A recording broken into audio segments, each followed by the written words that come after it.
एकं नित्यं विमलमचलं सर्वधि साक्षिभूतं भावातीतं त्रिगुणरहितं सद्गुरुं तन्नमामि। महायोगपीठे तटे भीमरत्य वरं पुण्डरीकाय दातुं मुनीन्द्रै समागत्य तिष्ठन्तमानन्दकन्दं परब्रह्मलिङ्गं भजे पाण्डुरङ्गं तडिध्वाससम्मीलमेघावभासं रमामन्दिरं सुन्दरं चित्रकाशं वरं तुष्टिकायां समन्यस्तपादं परब्रह्मलिङ्गं भजे पाण्डुरङ्गं यं ब्रह्मा वरुणेन्द्ररुद्रमरुतस्तुन्वन्ति दिवैस्तवैर्वेदैः साङ्गपदक्रमोपनिषदैर्गायन्ति यं सामगाः ध्यानावस्थितगतेन मनसा पश्यन्ति यं योगिनो येषान्तं न विदुसुरासुरगणा देवाय तस्मै नमः। आत्मरूपगणेशु केले स्मरण होय सकळ विद्येंच्या अधिकरण तेची वंदू श्रीचरण श्रीगुरूंचे ते नमस्कारोनी आता। अर्जुन वाच जायसी चत्कर्मणस्ते मता बुद्धिर्जनार्दन तत्किं कर्मणि घोरे मां नियोजयसी केशव। आपलं चालू असलेलं श्रीमद भगवद्गीतेवरचं चिंतन अर्थात श्रीमद भगवद्गीतेवरचं निरूपण। कालपर्यंत आपण दुसऱ्या अध्यायाचं चिंतन पाहिलं। दुसऱ्या अध्यायाच्या उपांत्य भागामध्ये भगवान कृष्ण परमात्म्याने अर्जुनाला स्थितप्रज्ञाची लक्षणं सांगितली 18 श्लोकांमध्ये। स्थितप्रज्ञ पुरुष कसा असतो, कसा बोलतो, कसा चालतो, कसा राहतो याचं सविस्तर चिंतन आपण पाहिलं। आज आपण तिसऱ्या अध्यायामध्ये प्रवेश करत आहोत। आपल्याला सार भाग बघायचा आहे। हा चालू असलेला नाम येत नाही यातला हातचं हे तिसरं पुष्प आपण गुंफत आहोत। तिसऱ्या अध्यायाचं नाव आहे कर्मयोग। कर्मा वाचून कोणतीच व्यक्ती स्थित राहू शकत नाही। म्हणजे जे खंती करीती कर्माची ते गावंढेगा मौली म्हटले। कर्माची खंती करणारे ते गावंढळ आहेत, ते गावंढेगा। अगा शरीर जरी झाले तरी कर्तव्य योगे आले, मग उचित ते आपुले का ओसंडावे। शरीराच्या गावा आलिया पांडवा। शरीररूपी गावाला आपण आलेलो आहोत। श्वास घेणं हे सुद्धा एक कर्म आहे। म्हणून या ठिकाणी या कर्मयोग सांगत असताना अर्जुनाने पहिलाच प्रश्न विचारला भगवंताला, जायसी चत्कर्मणस्ते मता बुद्धिर्जनार्दनम तत्किं कर्मणि घोरे माम नियोजयसी केशव। हे केशवा, हे जनार्दना, जर तुम्हाला कर्माहून ज्ञान श्रेष्ठ वाटते, कर्मापेक्षा काय श्रेष्ठ आहे? ज्ञान श्रेष्ठ आहे, तर मग या केशवा मला भयंकर कर्म करण्यास का प्रवृत्त करत आहे? याचं उत्तर तिसऱ्या अध्यायामध्ये सविस्तर दिलं भगवान कृष्ण परमात्म्याने। आपण ते संक्षिप्त पाहणार आहोत। श्री भगवान वाच लोकेस्मिन् द्विधा निष्ठा पुरा प्रोक्ता मया नघ ज्ञानयोगेन सांख्यानां कर्मयोगेन योगिनां। श्री भगवान म्हणाले, हे निष्पाप अर्जुना, या जगात 2 प्रकारच्या निष्ठा सांगितलेल्या आहेत। त्यातील सांख्ययोगाची एक निष्ठा, ज्ञानयोगाची। या योगांची निष्ठा कर्मयोगाने होते। ज्ञानयोग आणि कर्मयोग। तसं समीक्षा दृष्टिकोनातून श्रीमद भगवद्गीतेचा विचार जर करायला गेलो, त्रिकांडात्मक हा ग्रंथ आहे। 3 कांडात आहे, 3 भाग आहे। अध्याय संख्या आहे 18, सगळे श्लोक आहेत 700। किती श्लोक आहेत? 700 श्लोक। आत्मज्ञानाचा ग्रंथ आहे। त्यामध्ये 3 भाग केले। अध्याय क्रमांक 1 ते 6 पर्यंत त्याला कर्म प्रतिपादन केलं आहे।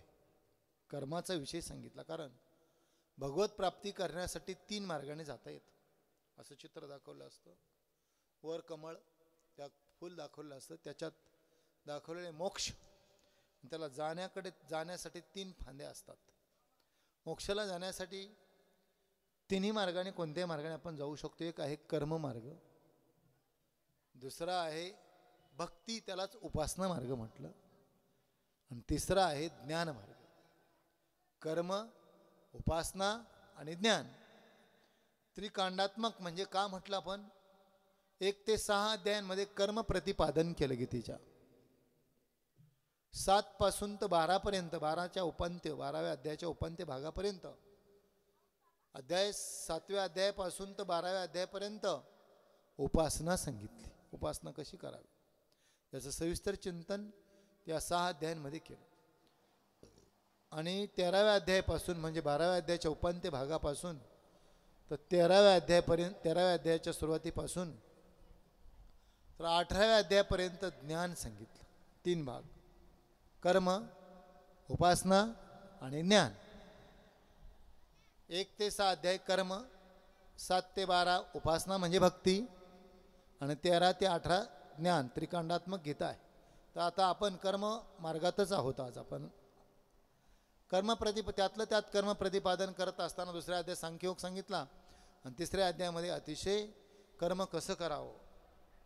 भगवान स्वतः म्हटले, कर्म केल्याशिवाय निष्कामवर त्याला म्हणजे योगनिष्ठेला प्राप्त होतच नाही. कर्म करावंच लागतं, नंतरच तो निष्कामतेला प्राप्त होत असतो. कारण काय सांगितलं? नाही कश्चित क्षणमपि जातु तिष्ठति कर्मकृत कार्यते वश कर्म सर्व प्रकृतरे गुणैर. निसंशयपणे कोणी मनुष्य कोणत्याही वेळी क्षणभर सुद्धा काम न करता राहत नाही. कारण सर्व मनुष्य समुदाय प्रकृतीपासून उत्पन्न झाले असल्यामुळे, त्या गुणामुळे पराधीन असल्यामुळे कर्म करायला भाग पडतं. कारण सगळं शास्त्राचा सिद्धांतच आहे ना. हा जन्मच आपल्याला कशाने दिलेला आहे? कर्माने प्राप्त झाले. अगा कर्मी जैवरावे तै सुखी दुःखी फळावे, तया ते भोगावयावे द्या एका. कर्मानुबंधी मनुष्य लोका. कर्माने उरल्यानंतर त्याचा भोग भोगण्यासाठी शरीराला यावं लागतं. आपल्याला आता थोडंसं अवघड आहे वेदांताची भाषा, साध्या भाषेत सांगतो. आपण जे प्रयत्न चालू असतात, आपल्या इच्छेत प्रपंच कधीच नसतो. वृथा प्रयत्न म्हणतात शास्त्रामध्ये. प्रयत्नात आपल्याला असं वाटतं की प्रयत्नाने आपला प्रपंच होतो. प्रयत्न हे निमित्त कारण आहे. कारण माऊली म्हटले, भाग्याचे निभडसे उद्यमाचे निमिसे, संपत्ती जाता पैसे घर रिगे. जर तुम्हाला आता सांगा, खूप लोक काम करतात, खूप लोक कष्ट करतात. कष्ट करून मिळत जर असतं सगळ्यांनाच, तर 18-18, 20-20 तास काम करणारे हमाल ते श्रीमंत व्हायला पाहिजे होते. का होत नाही? उत्तर काय आहे आपल्याकडे? उत्तर काय आहे आपल्याकडे सांगा. आणि काहीच नाही करत. टाटाचा जर विचार केला तर एका मिनिटात, काही सेकंदात करोडो रुपये आपोआप खात्यावर जमा होत असतात. याला उत्तर काय आपल्याला? याला एकमेव उत्तर आहे कर्म. या जन्मातलं नाही, अनंत जन्माचा कर्माचा परिपाक. याला शास्त्रामध्ये कर्मविपाक सिद्धांत असं म्हणतात. कर्मविपाक सिद्धांत सांगत असताना कर्म कोणालाही चुकत नाही बरं का बाबा. कर्मे राम वनवासा गेला, कर्मे दशरथ पुत्र योगे मेला. कर्म अति दुस्तर. एक अभंग आहे, पण क्षपक आहे, सांगतो. जगद्गुरु तुकोबारायांचा अभंग आहे. कर्म देता झाले, कर्म जर एकवटलं ना, देता नाही द्यायला लागलं, कर्म देता झाले, प्रयत्न करिता काही न चाले. प्रयत्न केले तर काहीच चालत नाही. कधी कधी असं होतं. कर्म देता झाले, प्रयत्न करिता काही न चाले. हा सिद्धांत मांडत असताना ही संतांची भूमिका आहे. जगद्गुरु तुकोबारायांनी सामान्याकडे बोट नाही केलं, मोठ्यांचं उदाहरण दिलं. कर्म देता झाले, प्रयत्न करिता काही न चाले. चौघे पुत्र दशरथा, मृत्यू समय एकही नव्हता. किती मुलं होते दशरथ राजाला? 4 मुलं. मृत्यूच्या समय एक सुद्धा होता का? मृत्यू समय एकही नव्हता. हे दिलं रामायणातलं उदाहरण. जगद्गुरु तुकोबाराने दुसरं उदाहरण दिलं. कृष्णासारखे वैभव होतं का? वैभव कोणाचं? यश श्री औदार्य ज्ञान वैराग्य ऐश्वर्य हे साही गुणवरे वसती जेत, ते तू भगवंतू. भगवंताची व्याख्या केली. साक्षात भगवान परमात्म्याचा अवतार कृष्ण, भगवान कृष्ण परमात्मा. कृष्णासारखे वैभव, न्यूनता काय होती? एवढं मोठं वैभव असताना कृष्णासारखे वैभव बंदीशाळेत वसुदेव, देवाचा बाप कुठं? बंदीशाळेत, कारागृहात. तुका म्हणे कर्मरेखा, कदा न चुके ब्रह्मादिका. ब्रह्मादिका न चुके कर्मरेखा. आता मला माहिती आहे, मला काल कोणतरी म्हटलं थोडंसं जड होतं काही श्रोत्यांना, म्हणून दृष्टांताची रचना करतो थोडी बरं का. कारण आता कसं सांगावं, खूप अवघड आहे. आकाश खूप उंच आहे, आपली उंची खाली असते. ही भाषा कळायला काय असतं, साध्या साध्या दृष्टांतातून. कारण गीता हा प्रमेयात्मक ग्रंथ आहे, श्रीमद भगवद्गीता प्रमेय. आणि ते प्रमेय उलगडून दाखवण्यासाठी माऊलींनी ज्ञानेश्वरीची रचना केली, गीतेवर भाष्य केलं, प्रमेय उलगडले.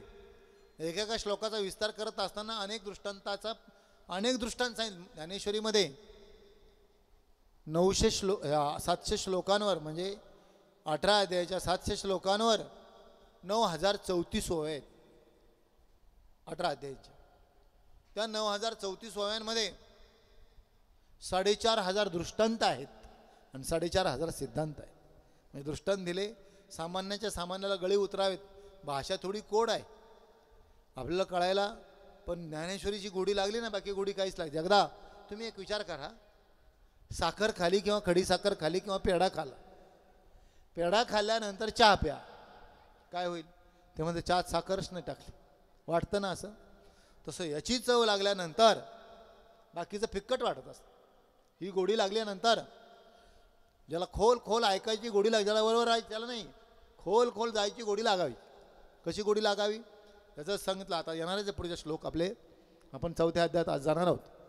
तर आता आपला विषय सांगायचा होता, दृष्टांताची थोडी रचना करावी लागते. कर्मविपाक सिद्धांत आहे. हे ग्रंथ कसे आहेत?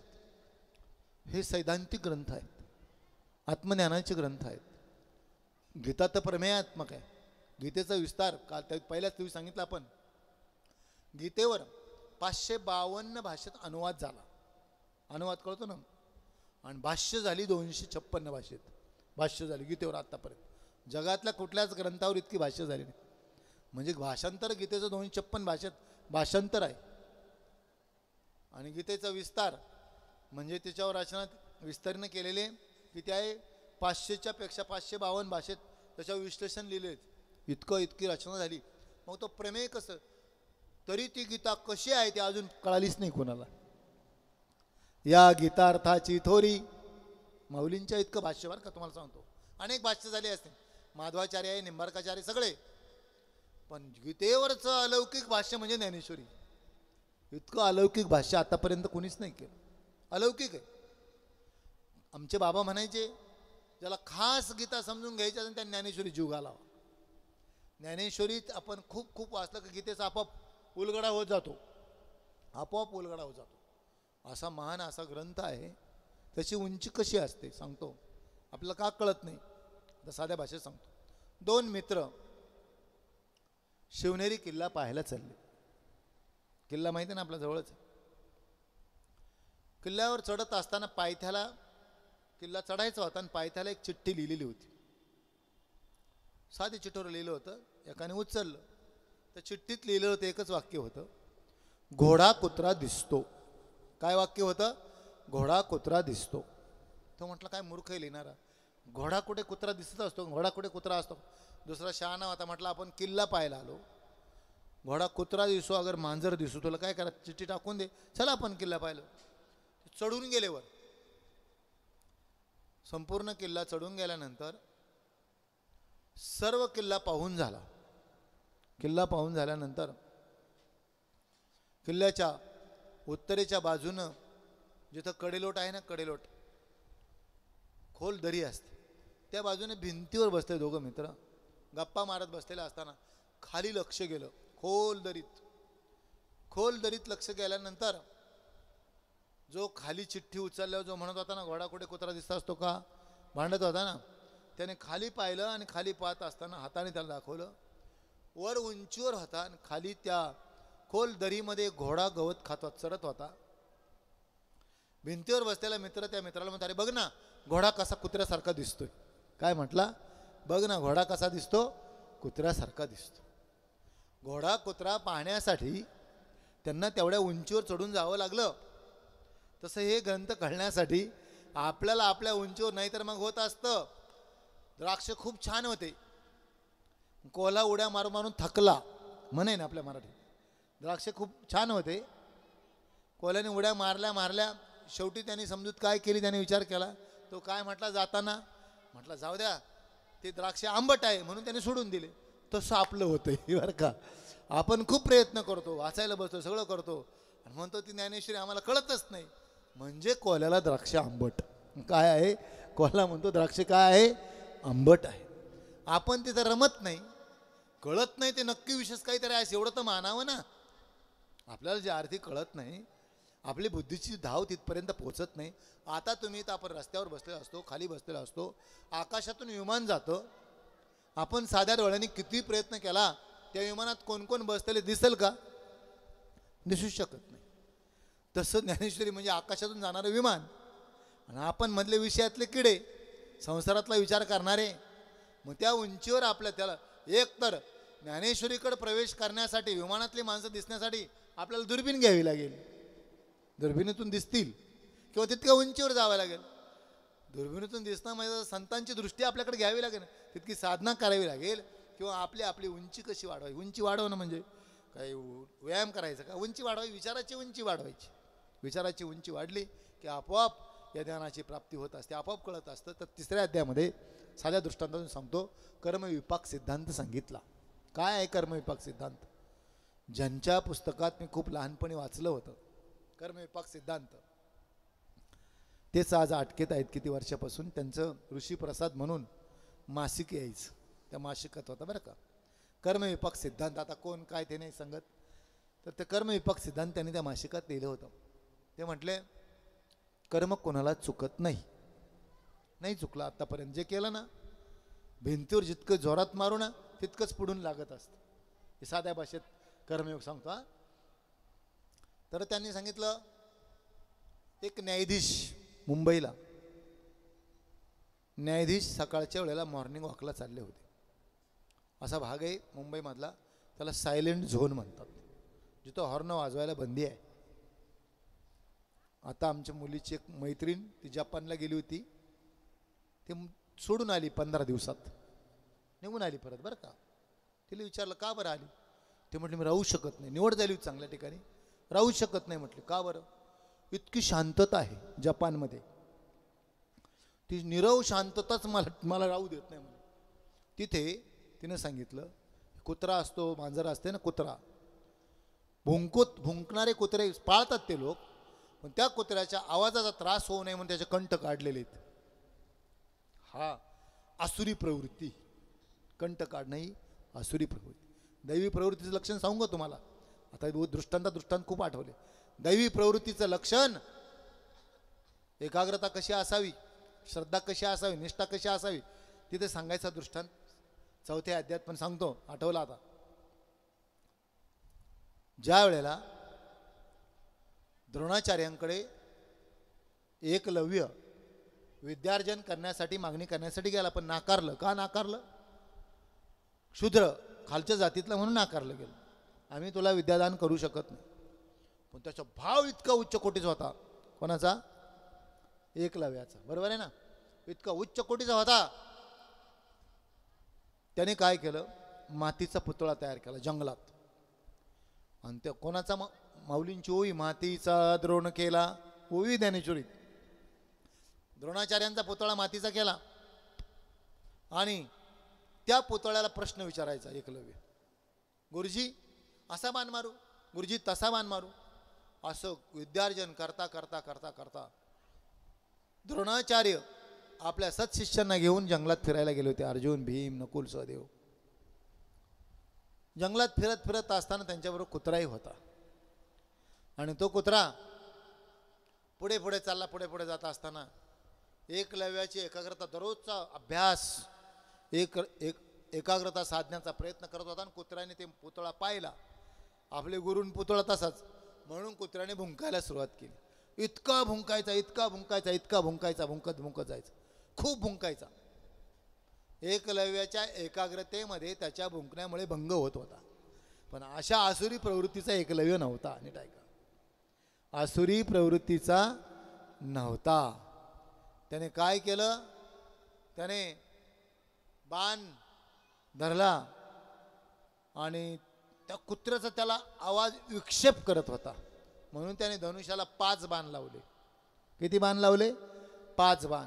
आणि असे कुत्र्याच्या दिशेने सोडले बाण, ते तोंडात असे घुसले, फक्त कुत्र्याचा आवाज बंद केला, कंठ नाही काढला. हे आठवलं म्हणून सांगतो. त्रास काय देतोय? आवाज देतोय. कंठ काढण्याने आवाज बंद केला, फक्त बंद झालं कुत्रा भुंकायचं. स्वरयंत्रावर ते कुत्रा तसाच मागं पळत पळत गेला. द्रोणाचार्य, अर्जुन सगळे चाललेले असताना द्रोणाचार्यांनी कुत्र्याला पाहिलं. कुत्रा जवळ गेला, त्याच्या पाठीवरून हात फिरवला, तोंडावर हात ठेवला, अलगद ते 5ही बाण काढले आणि द्रोणाचार्यांचा मेंदू व्हायब्रेट झाला. हादरले ते, कारण त्यांना आतापर्यंत असा भ्रम होता की जगातला सर्वात श्रेष्ठ धनुधारी मीच, आणि मी ज्या विद्येचं संक्रमण केलंय ते अर्जुनाकडे, याच्या इतका श्रेष्ठ धनुधारी कुणीच असू शकत नाही. पण ते बाण काढल्यानंतर, ते बाण काढले त्याची वृत्ती, एकलव्याची वृत्ती जर खालच्या दर्जाची जर असती, खालच्या पातळीची असती, त्याने कुत्र्याला बाण मारून ठार केला असता, कंठ फोडला असता. एक थेंब सुद्धा रक्ताचा आला नाही. त्या कुत्र्याचा आवाज तसा होता, आवाज नष्ट नाही केला, बंद केला. हे इतकी कला धनुर्धारी, श्रेष्ठ धनुर्धारी, द्रोणाचार्यांना आश्चर्य वाटलं. त्यांच्याकडे सुद्धा नव्हतं एवढं की नुसतं त्याचं स्वरयंत्र बंद केलं आणि एक रक्ताचा थेंब सुद्धा आला नाही. आता मोठी माणसं स्थिर राहत नसत, धावत धावत गेले, त्या कुत्र्याच्या मागं गेले आणि कोणाचा शोध घ्या, त्यांनी लोटांगण घातलं. कोण तुझे गुरु? तुम्हीच माझे गुरु. कधी काय सगळं आपल्याला माहिती आहे. तिथेही कपट कारस्थान केलं, अंगठा काढून घेतला, सगळे कथाभाग माहिती आहे आपल्याला. फक्त सांगायचं, श्रद्धेचा परिणाम. नुसत्या मातूच्या पुतळ्यावर श्रद्धा ठेवली तर श्रेष्ठ धनुधारी झाला, जगातला सर्वात श्रेष्ठ धनुधारी झाला. तसं आपल्याला कर्म कोणालाही चुकत नसतं. आपला विषय चालला होता सायलेंट झोन मुंबईमध्ये. त्या ठिकाणी ते न्यायाधीश सकाळीच मॉर्निंग वॉकला जात होते. मॉर्निंग वॉकला जात असताना पहाटे 5 वाजता सगळा रस्ता निर्जन होता, निरव शांतता होती. आणि असा तिथं काय 100 फुटाचे रस्ते, झाडी होती मोठमोठी, झाडांमधून ते पळत होते, व्यायाम करायला चालले होते. मोबाईल नव्हता, काय नव्हता. अचानकपणे एका पॅलेसचा दरवाजा उघडा दिसला, बंगल्याचा, आणि तिथे त्यांनी खून होताना पाहिलं डोळ्याने, सुकृत दर्शन, मर्डर करताना पाहिलं. त्यांच्याकडे काहीच नसल्यामुळे काहीच बोलले नाही, डोळ्याने पाहिलं होतं मर्डर करताना. निघून गेले. गीताचे वाचक होते ते. 8 दिवसांनी तो गुन्हा प्रविष्ट झाला, ज्याचा खून झाला तो गुन्हा प्रविष्ट झाला.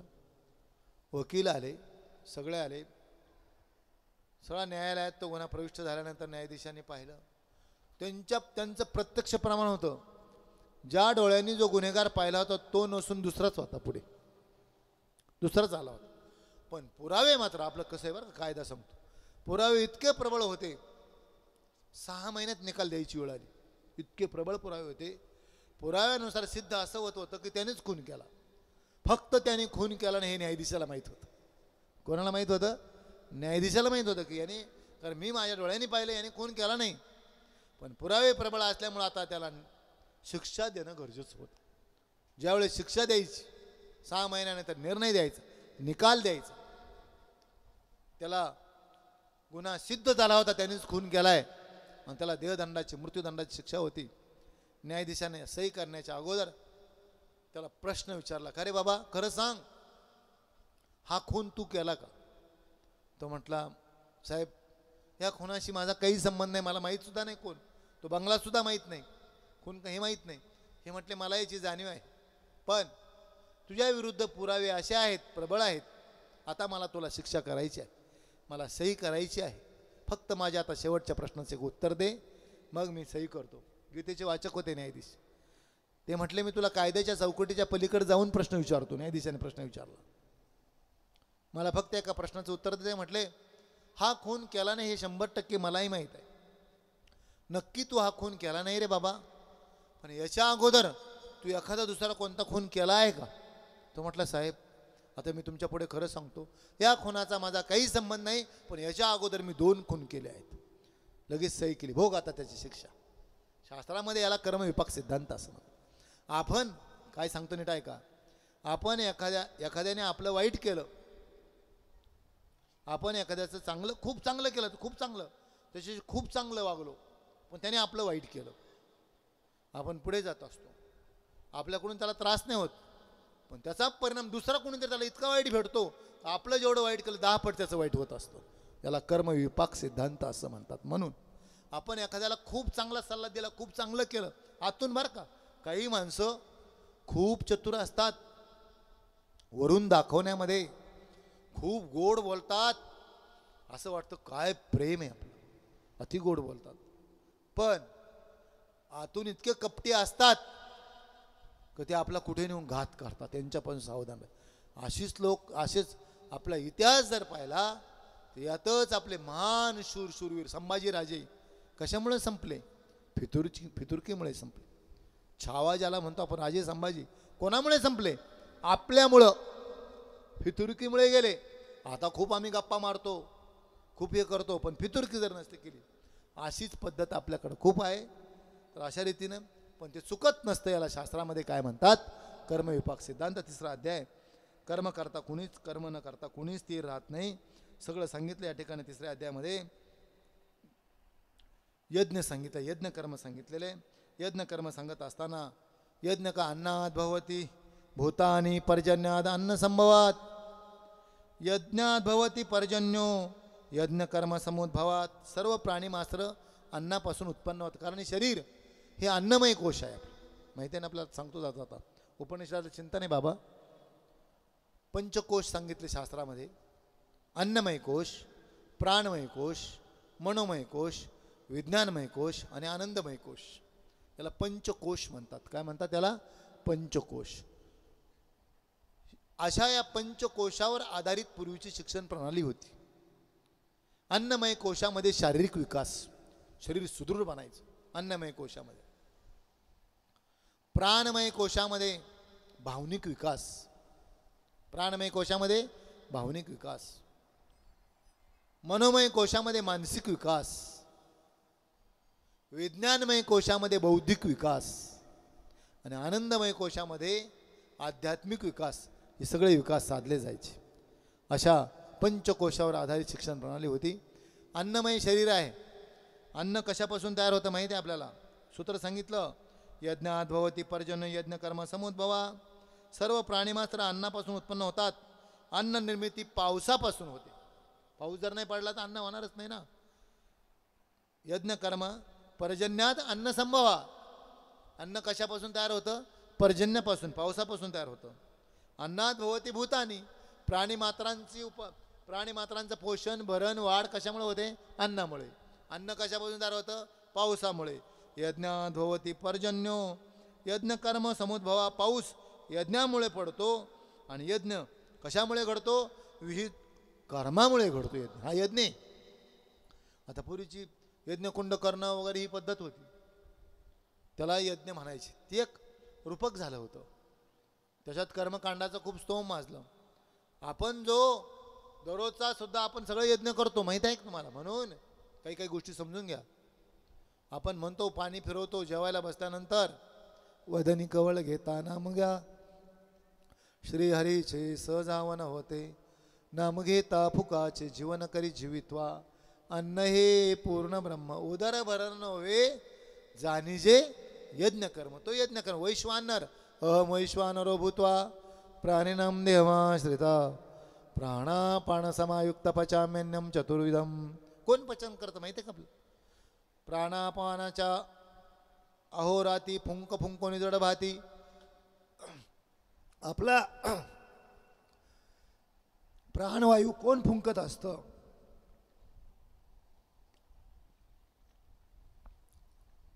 अशा रीतीनं या 3ऱ्या अध्यायामध्ये संपूर्ण कर्मयोगाचं प्रतिपादन केलं. अन्नात भवती भूतानी पर्जन्यात अन्न संभवात. यज्ञात भवती पर्जन्यो यज्ञ कर्म समुद्भवा. याचं चिंतन आपण पाहिलं. अन्नापासून प्राणीमात्रांचं भरण पोषण होतं. अन्न हे जमिनीतून जरी उगवत असलं तरी पर्जन्यापासून निर्माण होतं. आणि पर्जन्य यज्ञात भवती पर्जन्यो यज्ञ कर्मापासून पाऊस पडतो, यज्ञ कर्म समुद्भवा, आणि विहित कर्मामुळे यज्ञ घडतो. कर्मसमुदाय वेदापासून व जे अविनाशी परमात्म्यापासून उत्पन्न झालेले आहेत असे समज. यावरून हे सिद्ध होते सर्वव्यापी परम अक्षर परमात्मा नेहमीच यज्ञात प्रतिष्ठित असतो, असं तिसऱ्या अध्यायामध्ये भगवान उच्च रीतीनं प्रतिपादन करत आहेत.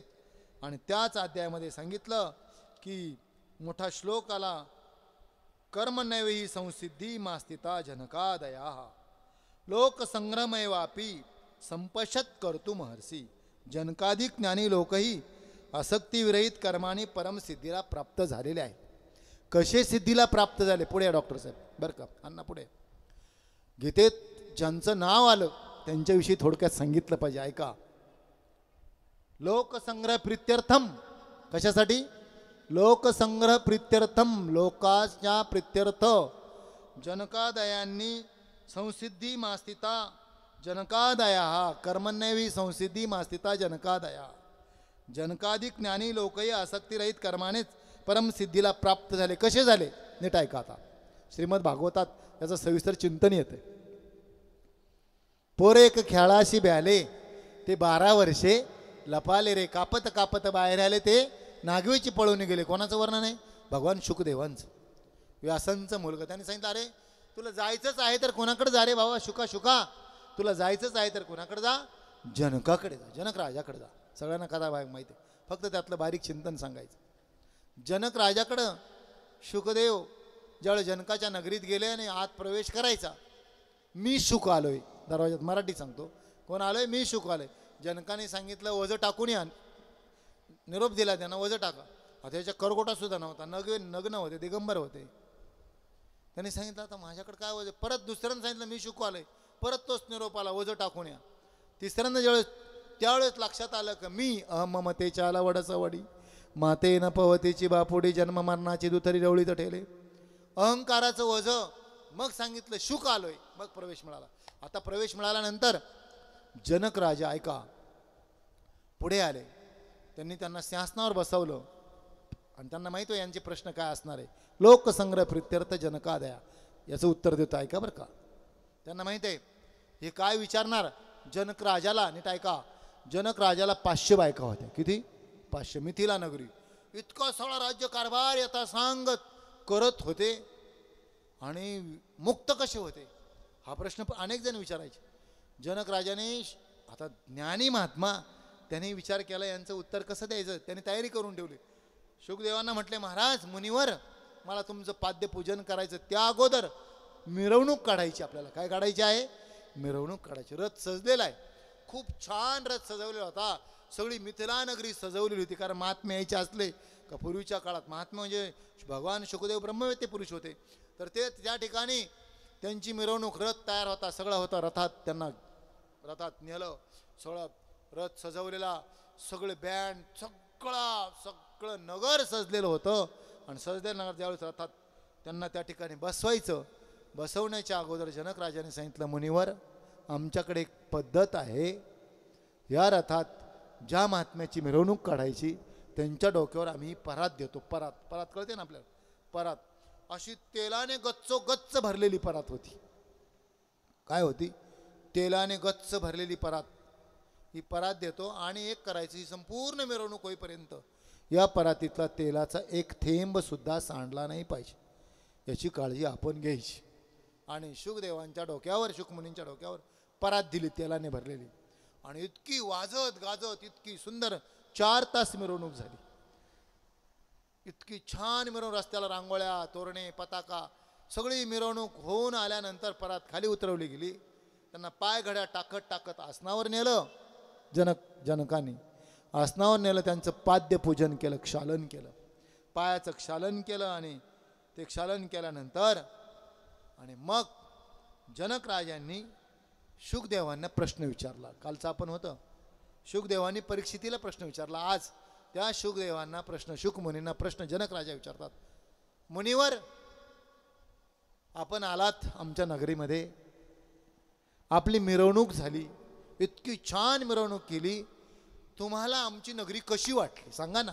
नगर कसं होतं सांगा ना.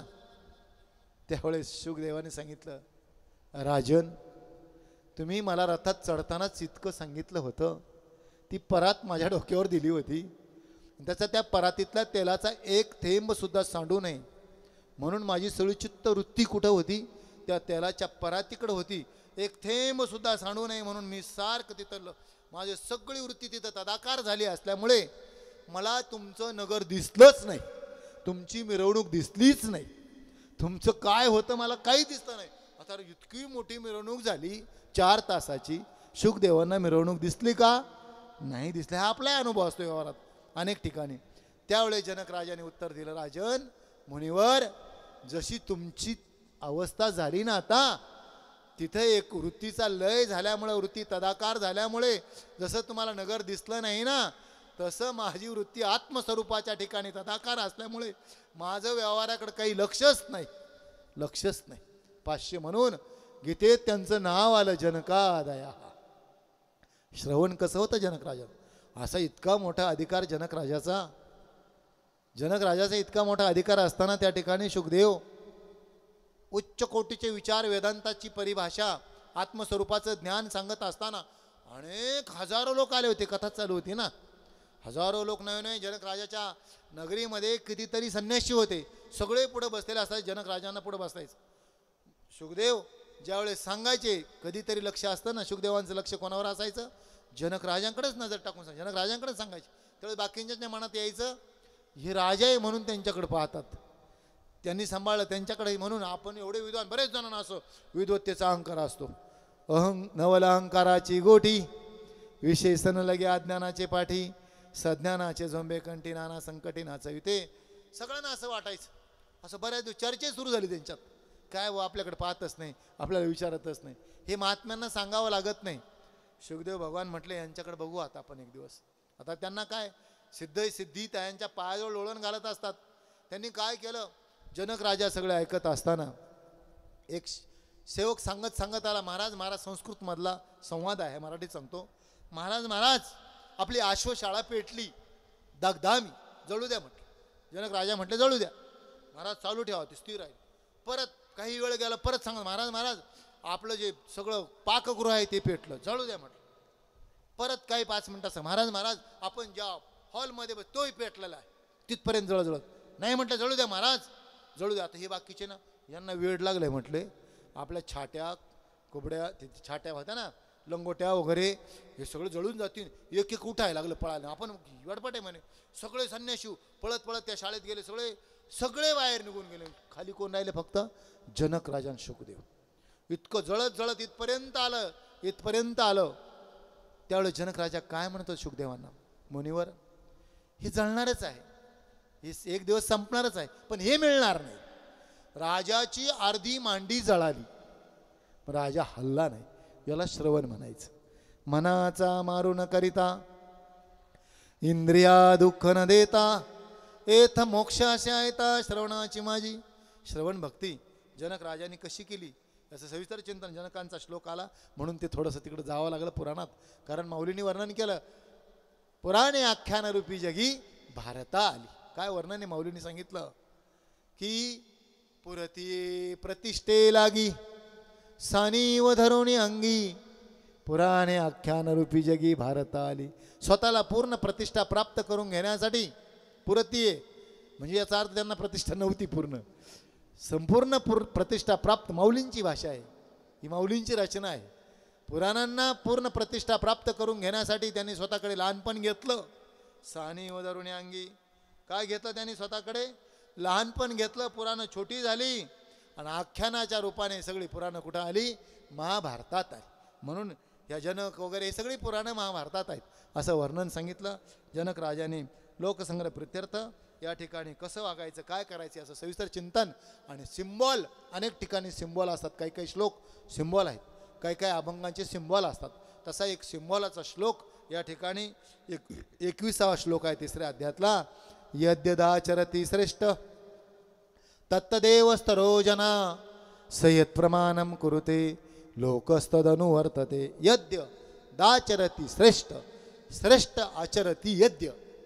श्रेष्ठ माणसं, वडीलधारी माणसं, ज्येष्ठ माणसं जशा प्रकारचं आचरण करतील, माऊलीने एकाच ओळीत सांगितलं या श्लोकावर, एथ वडील जे करीती तया नाव धर्म ठेविती, एरती आचरती सामान्य सकल. श्रेष्ठ माणसं, वडील माणसं जशा प्रकारचे वागतील त्याला धर्म म्हणतात, त्यांच्या आचरण त्याला धर्म असं म्हणतात. आणि त्यांचं आचरण सगळी मागची पिढी येऊन करत असते. एरती आचरती सामान्य सकल. अशा रीतीनं अर्जुना, कुणीच या कर्मापासून कुणीच बाजूला राहू शकत नाही. अशा रीतीनं खूप मोठा विषय आहे.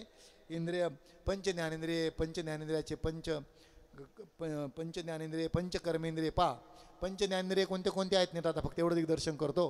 पंच ज्ञानेंद्रिय डोळे, कान, नाक, जीभ, त्वचा, चक्षु इंद्रिय, श्रोत्र इंद्रिय, घ्राण इंद्रिय, रसन इंद्रिय आणि तोंग इंद्रिय. मात्रा स्पर्शास्तु कौंतेय, मागच्या दुसऱ्या अध्याय श्लोक गेला. मात्रा स्पर्शास्तु कौंतेय शीतोष्ण सुख दुःखदा अगमा पायनुनित्य स्थानिती स्वभारत, याच्यात वर्णन केलं. आता साध्या भाषेत सांगतो. पंच ज्ञानेंद्रिय 5 प्रकारचे विषय सेवन करतात. आमचं खूप सखोल झालेलं चिंतन आहे, त्याच्यावर फक्त ऐका. 5 विषय आहेत: शब्द, स्पर्श, रूप, रस आणि गंध. नीट आता ऐका. शब्द, स्पर्श, रूप, रस आणि गंध. 5 महाभूत आहेत: पृथ्वी, आप, तेज, वायू, आकाश. 5 महाभूतांमधून 5 विषय निघतात. किती विषय निघतात? 5 विषय. पृथ्वी तत्वाचा विषय आहे गंध. नीट ऐका. पृथ्वी तत्वाचा विषय कोणता आहे? गंध. त्याला सेवन करणारा इंद्रिय घ्राण इंद्रिय म्हणजे नाक. कळाला अर्थ? पृथ्वीतून कोणता विषय नव्हता. आता मृग नक्षत्र येईल. मृग आता रोहिणी चालू आहे, बरोबर आहे ना. मृग नक्षत्र आलं का मृगाचा पहिलाच पाऊस झाला, इतका सुगंध येतो पृथ्वीतून. म्हणजे गंध हा विषय कोणाचा आहे? पृथ्वी तत्वाचा आहे. पृथ्वी तत्वाचा विषय गंध आहे. त्याला ग्रहण करणारे इंद्रिय कोणता आहे? घ्राण इंद्रिय म्हणजे नाक, गंध. आणि त्याचा बळी आहे कोणता माहिती आहे का? रोनू झोनू रे भ्रमरा. तो भुंगा त्या सुगंधाने आकर्षित होऊन त्या ठिकाणी तो त्या कमलिनीमध्ये अडकतो आणि त्याचा त्यात काय होतो? अंत होतो. माहिती आहे ना आपल्याला. भ्रमर बेदी कोडे भलतैसे काष्ट कोरडे कलिके माझी सापडे. माऊलींच्या होय. भुंगाचा बळी ऐका. पृथ्वी तत्वाचा विषय गंध. त्याला ग्रहण करणारे इंद्रिय घ्राण इंद्रिय म्हणजे नाक, आणि त्याचा बळी आहे भ्रमर भुंगा. आप म्हणजे पाणी, जल. जल तत्वाचा विषय रस. कोणता? रस. जल तत्वाचा विषय रस. त्याला ग्रहण करणारं इंद्रिय आहे रसना म्हणजे जिव्हा. रसना त्या नाव दिलेलं आहे ना, त्या रसना जिव्हा. उभय इंद्रिय बरं का जिव्हा. ज्यावेळेस रसास्वादन करते त्यावेळेस ते ज्ञानेंद्रिय आहे, आणि ज्यावेळेस बोलते त्यावेळेस ते कोणतं इंद्रिय आहे? कर्म इंद्रिय आहे. रसना, त्याच्याद्वारे त्या रस विषयाचं सेवन होतं. जलतत्वाचा विषय रस. ग्रहण करणारा इंद्रिय रसना म्हणजे जिव्हा, आणि त्याचा बळी आहे मीन, मासा. पाण्यामध्ये ते आता दिग्दर्शन करतो फक्त. पाण्यात ते गळ अडकवतात, लोभाने खाण्याच्या त्यात मृत्यू होतो. 2 झाले. पृथ्वी, आप, तेज. तेज तत्वाचा विषय तेज म्हणजे प्रकाश. तेज तत्व. पृथ्वी, आप, तेज. तेज तत्वाचा विषय रूप. तेज तत्वाचा विषय कोणता आहे? रूप. त्याला ग्रहण करणारं इंद्रिय आहे चक्षु इंद्रिय म्हणजे डोळे. डोळे ते ग्रहण करतात. डोळ्याने दिसतो रूप. फार सुंदर सौंदर्य दिसलं बरं वाटतं. माऊलीने सगळ्या सांगितलेलं आहे. कडू आणि गोड, सुगंध आणि दुर्गंधू हा परिमळाचा भेदू. ते सगळं वर्णन आले.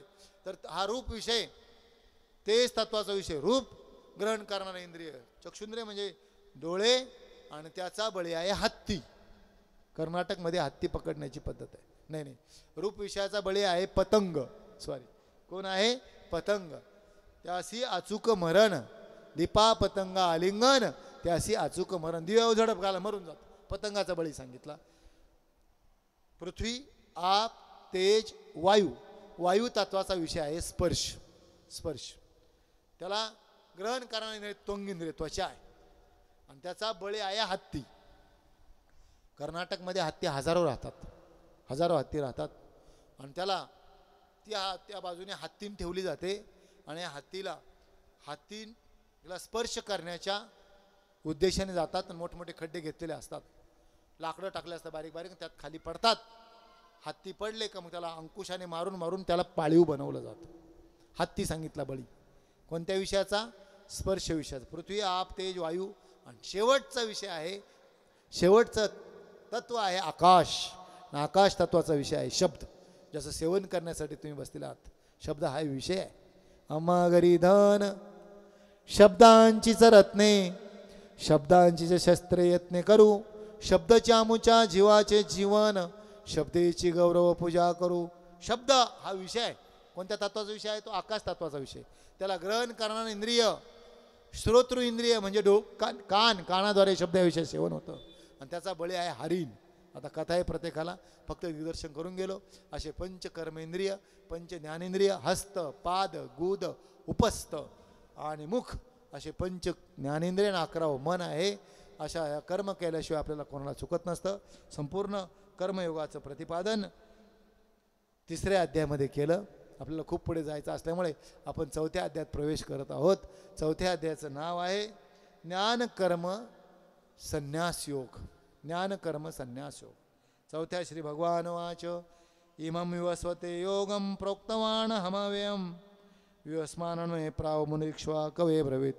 कोणी कोणी हा योग कोणाकोणाला सांगितलं याचं सविस्तर चिंतन या ठिकाणी आलेले. अर्जुन म्हणतो अपरम भव तो जन्म परम जन्म विवस्वता कथमय तुझ्या नियम तो माधव प्रोक्तवाण. हे देवा, तू कृष्ण तो सापेचा, आपला जन्म तर तो अलीकडचा आहे. तुम्ही म्हटले मी इक्ष्वाकवाला, याला कोणा सूर्याने कोणाला काय काय कसं योग पुढे पुढे कसे आलेले याचं सविस्तर चिंतन या श्लोकांमध्ये आलेले. स्वतः मी कोणाकोणाला योग सांगितला, कसं झालं हे सांगितलं. अर्जुनाने शंका विचारली, तुम्ही तर आत्ताचे आहात आणि ते तर सापे ते कितीतरी पूर्वीच्या कल्पारंभी झालेला होता, तर मग आपण कल्पारंभी सूर्याला योग सांगितला होता असे कसे समजू?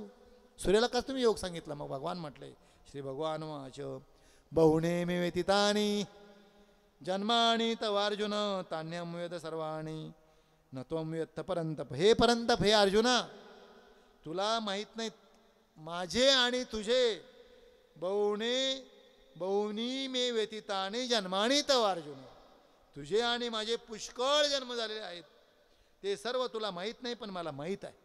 म्हणून तू आतापर्यंत तुला असं वाटतं का मी आता असे तुझे माझे खूप जन्म झालेले. आज सविस्तर चिंतन 4थ्या अध्यायात सांगितलं कसे जन्म झाले, मला कधी जन्माला यावं लागतं.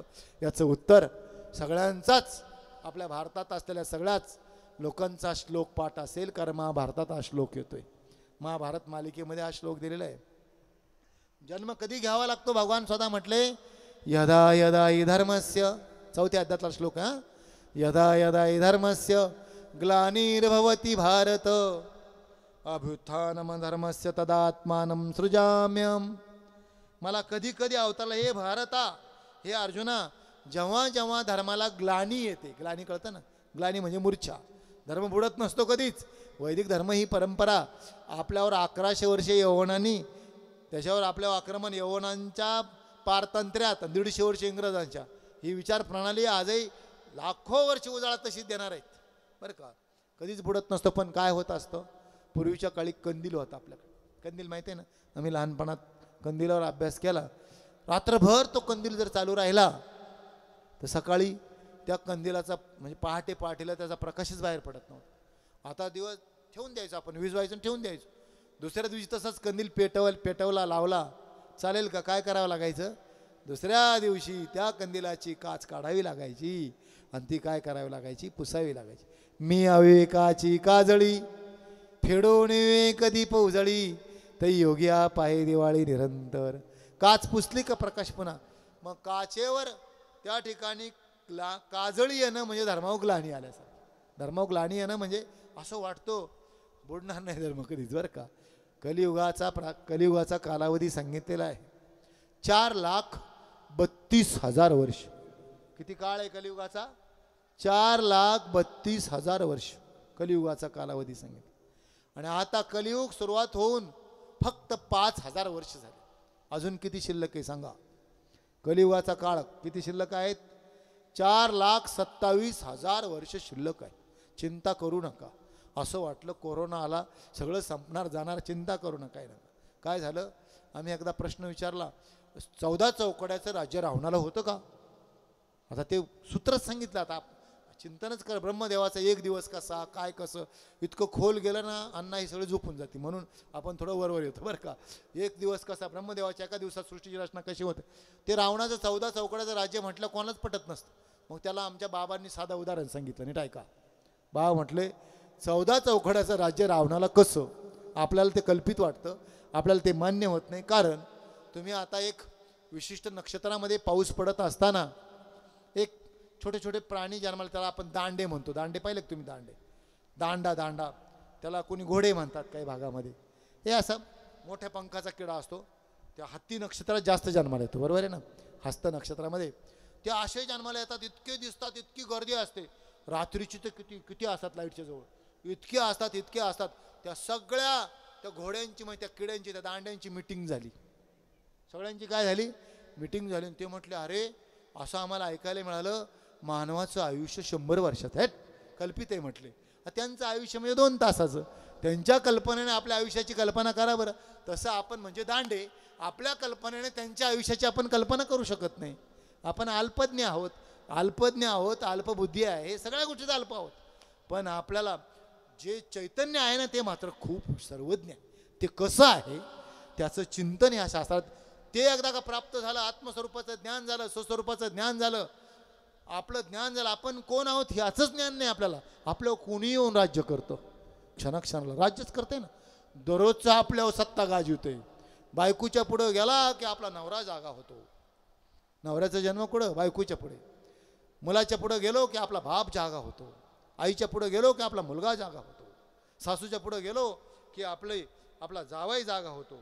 नक्की कोण आहोत आपण? आपल्याला नाव सुद्धा आपल्याला कोणी दिलेलं आहे का? माऊलींचे कितीतरी ओळ आहेत. उपजले आबालकासी नाव नाही तयापासी, ठेविले नावासी ओ देत उठे. ऐक नाही होय. असं कपाळावर जन्माला येताना शिक्का घेऊन आलो का आपण? असा शिक्का होता का नावाचा? नाही. पाचारण केलं, नाव ठेवलं. आपलं पाचारण केलेलं नाव ठेवलं का नाही? काय त्या नावासाठी आटापिटा चाललेला असतो. एखाद्या लग्नात जर एखाद्याचं नाव नाही घेतलं तर त्याला आतून असं वाटतं बरं का, काय ते असं काय नावाचं काय असतं. पण इतकं तादात्म्य, किती तादात्म्य. सुषुप्ती अवस्थेत नुसतं कोणी तिकडं आवाज जरी तटकन उठतो. किती एकरूप झालो आपण नावाला. नावाचा आपला काय संबंध? बरं मेलो आपण, काय नाव राहणार आहे का आपलं? अनेकांनी असं घटना आहे शास्त्रात आज सांगितलं आहेत, सांगत नाही तर, की शाळेला नावं दिलेले, शाळेला ज्यांची नावं दिले ते दारू पिऊन मटण खाऊन मेले, त्याच ठिकाणी झुरळ होऊन आले आणि त्याच्याच नावं फिरत होती. घडलेली घटना, त्याच नावं फिरत. नावाचा काही संबंध नसतो. नाव, रूप, आकार हे कसं आहे? हे कल्पित आहे. कसं आहे ते? कल्पित आहे. कल्पना विद्या ते नाही झाला जीव, मायोपाधी शिव बोललेले हे सगळं चिंतन सगळ्या शास्त्रात आलेले आहे. गीतेमध्ये सविस्तर चिंतन केलं. स्वतः भगवान म्हटले. आता आपला विषय चालला होता, धर्माला ग्लानी आल्यानंतर मला अवतीर्ण व्हावं लागतं. कशासाठी? परित्राणाय साधूनाम विनाशाय च दुष्कृताम धर्मसंस्थापनार्थाय संभवामि युगे युगे. हे अर्जुना, सज्जनाच्या उद्धारासाठी, पाप कर्म करणाऱ्यांचा नाश करण्यासाठी आणि धर्माची उत्तम प्रकारे स्थापना करण्यासाठी संभवामि युगे युगेत, मी युगायुगात प्रगट होत असतो. अवतार घ्यावा. अवतारती कारण 4 प्रकारचे प्रारब्ध सांगितलेले शास्त्रात. स्वेच्छा प्रारब्ध, परेच्छा प्रारब्ध, अनिच्छा प्रारब्ध. 3 प्रकारचे प्रारब्ध. स्वेच्छा प्रारब्धात स्वतःच्या इच्छेत संत आहेत. वाटलं जेलर, वाटलं त्यावेळेस येत असतात, वाटेल त्यावेळेस जात असतात. काय म्हटले? आम्ही वैकुंठवासी आलो याची कारणासी, बोलिले जे ऋषी साच भावे वर्ताया, झाडू संतांचे मार्ग आडराणी भरले जग. उचिष्टाचा भाग पा, सगळं चिंतन पा अभंगांचं. आलो म्हटलं म्हणजे स्वतंत्र आहे. त्यांना वाटेल त्यावेळेस संत येत असतात आणि संत जात असतात. स्वेच्छा प्रारब्धात. परेच्छा प्रारब्धात देव आहे. परेच्छा प्रारब्धात कसा? देवाला आणावं लागतं, संत येत असतात, आणावं लागतं. आणि याला रूपा बळे करोनी खळे हरिदासे खळे करोनी आणि याला परित्राणाय साधूनाम. निर्गुण असलेला परमात्मा सगुणात येत असतो. कोणासाठी? भक्तीच्या काजासाठी, भक्तासाठी. कसा येत असतो? थोडं विज्ञानातून सांगतो आमच्या भाषेत, ऐका. विज्ञानातून. आता तुम्ही नदीच्या कडेला गेलात किंवा समुद्राच्या किनाऱ्यावर गेलात किंवा पाणी असतं, अथांग पाणी पसरलेले. कोणती स्थिती? त्याला द्रव स्थिती असं म्हणतात. द्रवरूप, वायुरूप, घनरूप. माहिती आहे तुम्हाला? पाणी 3 अवस्थेत असतं. 3 अवस्थेत पाणी असतं. म्हणून पाण्याचं उदाहरण सांगतो, ऐका. पाणी 3 अवस्थेत असतं. द्रव स्थितीतलं पाणी, त्याला वॉटर पाणी म्हणतो आपण द्रव स्थितीत, ते पातळ असतं. ज्या पात्रात जाईल त्याचा आकार त्याला येत असतो. तेच पाणी आपण बाटलीत ठेवा, फ्रीजरमध्ये ठेवा, ते गोठल्यावर त्याला काय आकार येत असतो? आकार येतो का नाही? जशा प्रकारच्या पात्रात असेल ते घट्ट होतं, घनरूप होतं, घनस्थिती आकार येत, स्वतः उभं राहतं. द्रवस्थितीत नाही राहत, पण घनस्थितीतलं उभं राहतं. मग द्रवस्थितीतलं पाणी घनरूप कधी झालं? चिंतन सांगा, ऐका. द्रवरूप अवस्था, त्याची अवस्था कधी बदलली? ते 0°C खाली तापमान नेलं की द्रवस्थितीतलं पाणी काय होत असतं? घन होत असतं. किती तापमान? मायनसमध्ये जावं लागतं. 1 2 4 5 6 काय असेल ते मायनसमध्ये. सेवन असला आत्ता तर पटकन बर्फ तयार होतो. तापमान जर मायनसमध्ये गेलं तर द्रवस्थितीतलं अनेक असं पातळ सगळीकडे पसरलेलं पाणी घनरूपाला येतं. तसं आपला अंतकरणातला भाव मायनसमध्ये गेला, इंद्रिय विषय विसरती, देह भाव विवर्जित झाला. तापमान मायनसमध्ये गेल्यानंतर द्रवस्थितीतलं पाणी घनरूप होतं. तसं आपण देहभाव विसरलो, स्वतःला विसरून गेलो, परमात्म्याशी एकरूप झालो का निर्गुण असलेला परमात्मा सगुणात येत असतो, घनरूप होत असतो. आणि याला रूपा बळे करुणी खळे हरिदासे. अर्जुना, नव्या अध्यात आम्ही अण्णांना आम्ही 1990 साली बरं का बाबा, 1990 साली आले डॉक्टर गडाख अण्णा साखरे महाराजांनी ताम्रपटावर, माझं कॉलेजचं जीवन बरं का, ताम्रपटावर लिखित ज्ञानेश्वरी 200 क्विंटल तांबं लागलं होतं, बरोबर आहे, 200 क्विंटल. अशी मोठमोठी, तुम्ही होते साक्षीला, खूप मोठा मिरवणूक नेवाशाला सप्ताह केला होता. ज्ञानेश्वरीची सप्तशताब्दी, ज्ञानेश्वरीची सप्तशताब्दी. कुठं? नेवाशाला. आम्ही कितीतरी पारायणाला होतो नेवाशाला, जिथं ज्ञानेश्वरीचा जन्म झाला. त्रिभुवनैक पवित्र अनादि पंचक्रोश क्षेत्र, जे जगाचे जीवसूत्र श्री महालयासे. कुठलं वर्णन आहे? नेवाशाचं वर्णन. आम्ही तिथं पारायणाला असताना तेव्हा असा वाचत असताना मी रडायचो. त्यावेळेस हे पाच समोर आलेले माझे मित्र की त्या ठिकाणी नव्या अध्यायातल्या त्या ओव्या आहेत. अर्जुना, अरे माझ्या भक्ताचे माझ्यावर किती उपकार असतात, काय सांगू मी तुला. त्या अनन्य पदाचं चिंतन करत असताना नव्या अध्यायामध्ये सगळं सांगत असताना, दोवरी दोई भुजा, त्याने भक्तीने इतका अंकित होतो. हातीची लीला कमळे पूजू त्यासी, अनाम्या नाम ठेवीत. मी अनामी असताना, निर्गुण असताना मला माझ्या भक्तासाठी सगुण व्हावं लागतं, आकाराला यावं लागतं. निर्गुण असलेला परमात्मा भक्तीतून आकाराला येतो. कितीतरी उदाहरण आहेत पुराणात. ज्याला जसा वाटेल तसा, ज्याला जसा भावेल तसा प्रकार त्याचा आकार प्राप्त होत असतो. म्हणजे परित्राण आहे साधूनाम विनाशायाचे दुष्कृताम. साधूंचं संरक्षण करण्यासाठी, धर्माची संस्थापना करण्यासाठी, दुष्टांचं निर्धारण करण्यासाठी अर्जुना मला योगायोगामध्ये काय करावं लागतं? अवतार घ्यावा लागतो. अनेक श्लोक आहेत त्याच ठिकाणी. भगवान स्वतः म्हटले मी सृष्टीची रचना व्यवस्थित चालावी म्हणून. अत्यंत महत्त्वाचा श्लोक आहे का. बरेच जण वेगळे अर्थ घेऊन वेगळ्या आपल्या वाङ्मयावर वेगळे भाष्य केले जातात. या ठिकाणी बऱ्याच जणांच्या लक्षात येत नाही. मनुस्मृती असेल, गीता असेल, काही ना कळत नाही. ते म्हटले गीतेत 4 वर्ण व्यवस्था सांगितली. बाबा सांगितली, आमच्या भगवंतांनी सांगितली, पण ती कशी सांगितली?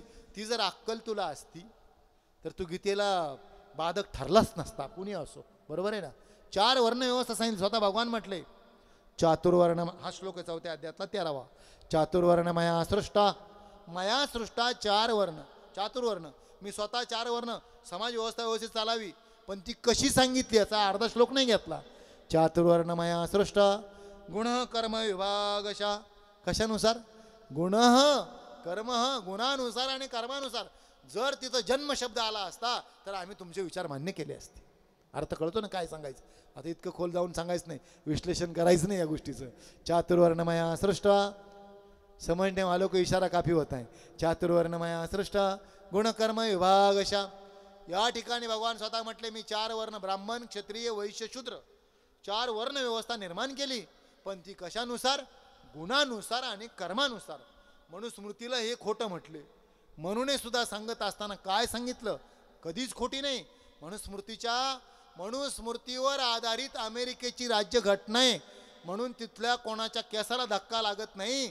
आमची मनुस्मृती जाळून घटना तयार होत असेल, इतकं नाही बोलू खाली, पण मनुस्मृतीच्या विरोधात जर घटना तयार होत असेल तर 2 पंतप्रधान गेले आमचे, बरोबर आहे ना, गेले का नाही? राज्यघटना छत्रपती शिवाजी राजांची जी नीती आहे ना, पाहिलं का तुम्ही? त्यांचं अष्टप्रधान मंडळ हे मनुस्मृतीवर आधारित. म्हणून हे सांगितलं ऐका, काय सांगितलं म्हणून की म्हणून वर्णन करत असताना सांगितलं की जन्मना जायते शूद्र संस्कारात द्विज उच्चते.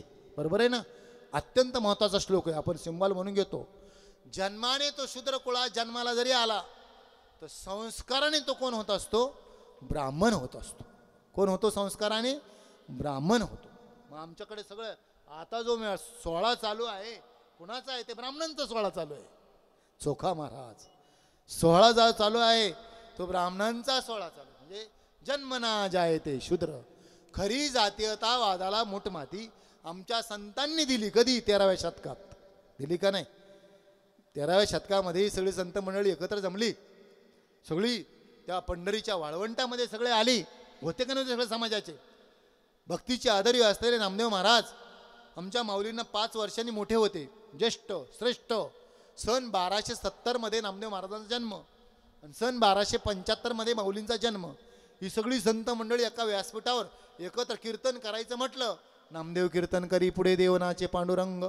नाचता नाचता देवाचा गळला पितांबर. सगळे प्रमाण पाहून घ्या. नाचू कीर्तनाचे रंगी ज्ञानदीप लावू जगी. कोण कोण होते त्या ठिकाणी?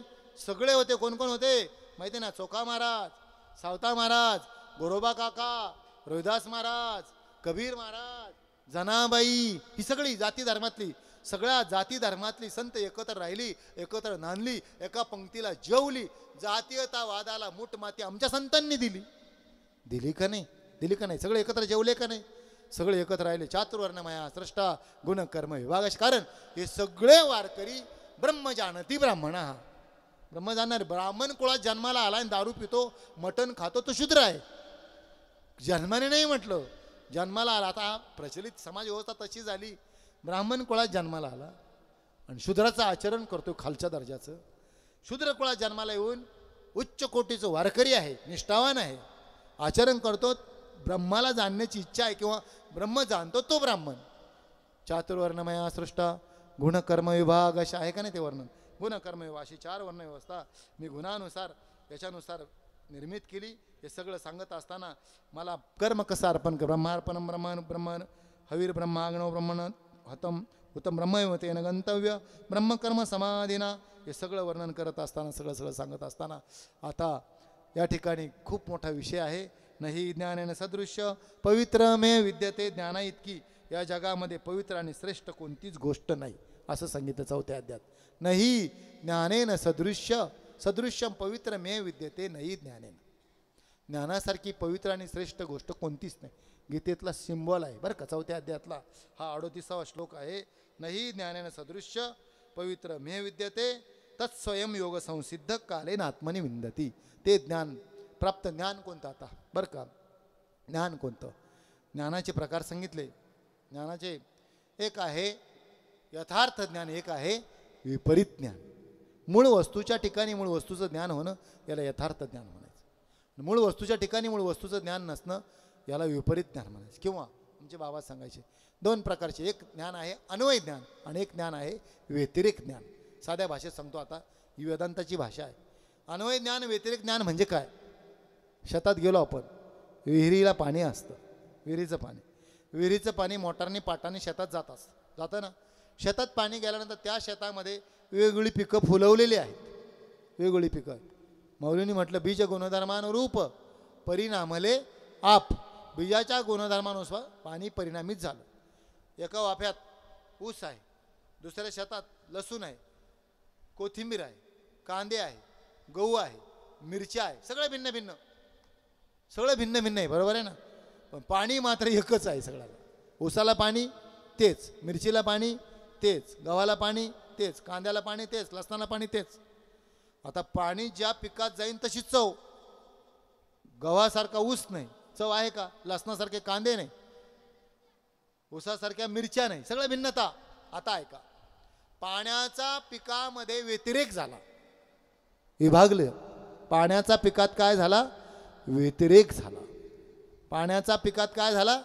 व्यतिरेक झाला. ऊसात गेल्यावर ते गोड झालं, मिरचीत गेल्यावर ते तिखट झालं, चिंचेत गेल्यावर ते आंबट झालं. पाणीच गेलं ना. पाण्याचा पिकात काय झाला? नीट ऐका, बारीक चिंतन सांगायचे. पाण्याचा पिकात काय झाला?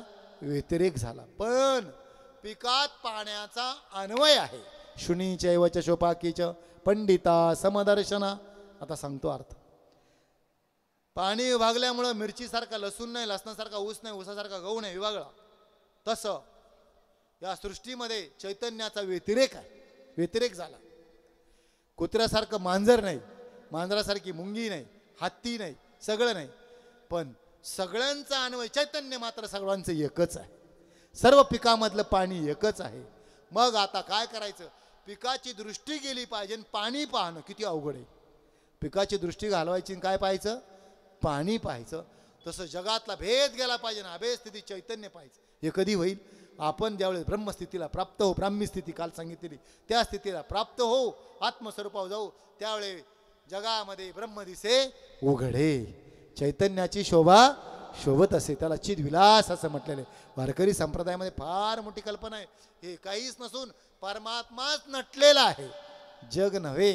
जग सारून वेगळा पाहायचा नाही. जगात तोच नटलं, त्याच्याशिवाय दुसरं काहीच नाही. कुठं जा, कुठे जा, ओवाळू मी गेले माय गेले द्वारके, जिकडे पाहावे तिकडे चतुर्भुज सारखे. ओवाळू मी गेले माय सख्या माझारी, जिकडे पाहावे तिकडे चतुर्भुज नरनारी. ही संकल्पना कधी तयार होत असते? ही अंतःकरणाची उंची वाढवायची. सगळीकडे त्याचं चैतन्य दिसण्यासाठी ती दृष्टी बदलायची. आपल्याला कावीळ झाल्यावर सगळंच बदल दिसतो. काय झालं? आपली दृष्टी बदल करायची, बाकीचं काहीच नाही. आता साधा दृष्टांत सांगतो, नंतर आपल्या मूळ विषयाकडे होतो. अजून आपल्याकडे अर्धा तास आहे बरं का. काय झालं? मुंबईसारख्या शहरामध्ये फ्लॅटमध्ये दोघं नवरा बायको राहत होते आणि तिथेच एक कुटुंब राहायला आलं. नीट ऐका. राहिल्यानंतर आपल्या महिला माता भगिनी खूप मृदू असतात, अंतकरणाने मऊ असतात. आमचे बाबा म्हणायचे, श्री म्हणजे कुकरमधलं अन्न, पुरुषमध्ये पातेल्यातलं. शिजायला आपल्याला खूप टाईम लागतो. त्या पटकन तयार होत असतात, भावनिक असतात. कारण नॅचरल, नैसर्गिक ईश्वरानेच त्यांच्याकडे ते प्रदान केलेलं आहे. सहनशक्ती खूप मोठी. आमच्या एकदा व्याख्यान झालं होतं रेड कॉलेजवर, कधी 1997 साली. वादविवाद होता, स्त्रीला स्वातंत्र्य असावं किंवा नसावं. तिथं आदल्या दिवशी डॉक्टरीने बाया आल्या होत्या. त्यांनी सांगितलं होतं, मुलीचा गर्भ, आता या ठिकाणी डॉक्टर आहे, मुलीचा गर्भ मुलाच्या गर्भापेक्षा अनेक संकटावर मात करून तो बाहेर येत असतो, तितक्या प्रमाणात मुलाचं येत नाही. ईश्वरानेच नॅचरली जन्मताच असं जर सगळ्याच गोष्टी त्यांना दिलेल्या आहेत, म्हणजे ईश्वरी या आपल्या समाज व्यवस्थेत असलेला भेद ईश्वरी सृष्टीतला अभेद आहे. तो कसा शोधायचा याचं वेगळं चिंतन आपल्याला सांगायचं होतं. तर अशा त्यांचं पटकन जुळत असतं. त्यांच्या शेजारी आलेलं कुटुंब राहायला, जवळीक साधली गेली. दोघीजणी एकत्र यायच्या, गप्पा मारायच्या, या जेवायला, पटकन लवकर जेवायला एकत्रच बसायच्या. आल्या भाजी तिची रात, ही जेवायला जायची इकडं. पहिल्याच दिवशी आल्याला राहायला त्याने भाज्या की जेवायला आमच्याकडं, असं करता मैत्री झाली. संध्याकाळीचे मिस्टर आल्यानंतर तिने सांगितलं, हो शेजारच्या वहिनी खूप चांगल्या आहेत, हो खूप चांगले आहे. म्हटलं बरं ठीक, इतकी छान भाजी करतात, स्वयंपाक खूप छान करतात. बरं ठीक आहे म्हटलं, चला वाढ मला जेवायला. म्हणे पण काय करावं, त्यांची जी गॅलरी ना, म्हणे पहा ना ती गॅलरी, अहो इतक्या छान आहेत, स्वभावाने गोड आहेत, पण त्यांना धुणंच धुता येत नाही. ते पहा ना धुणं किती मळालेलं आहे. तर म्हटलं जाऊ दे, आता साबण नसतं, नवीन प्रपंच आहे. 1 दिवस 2 दिवस 4 दिवस तिचं तेच, इतकं छान भाजी करतात, इतक्या छान आहेत, परंतु त्यांना धुणंच धुता येत नाही. काय करता येत नाही? धुणंच धुता येत नाही. ते कपडे मळाले दिसतात. याच्या लक्षात आलं, हे ऐकून थकलं. याने काय केलं, 4-5 दिवस जाऊ दिले. पहाटे उठला, काय करायचं ते केलं. उठल्यानंतर मग त्या दिवशी ती उठली बेडरूममधून. 5 वाजता उठल्याने 6 वाजता उठली. अहो उठा उठा उठा म्हटलं काय झालं? उठा उठा म्हटलं काय? ते पाहणं त्यांनी किती छान धुणं धुतात. माहीत आहे म्हटलं, मला झोपू दे. माहीत आहे म्हणजे तुम्हाला कसं काय माहिती? अगं म्हणे 5 दिवस झाले मी तुझं ऐकून थकलो.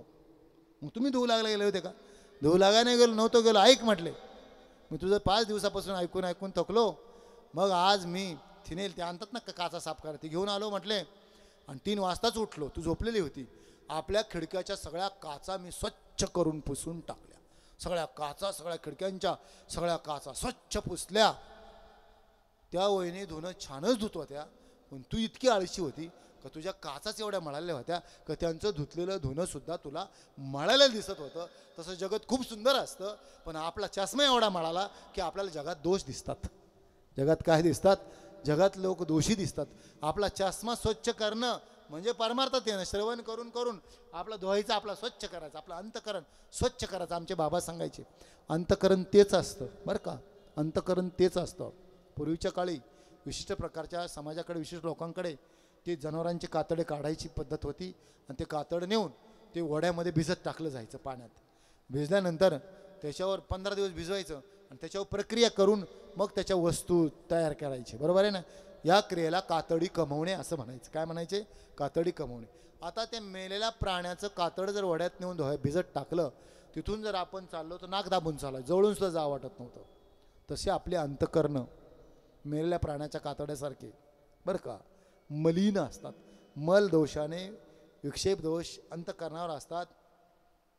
त्याच्यावर प्रक्रिया केल्यानंतर तेच कातडं प्रक्रिया केल्यानंतर या ठिकाणी आमच्या कीर्तनात आलं का नाही?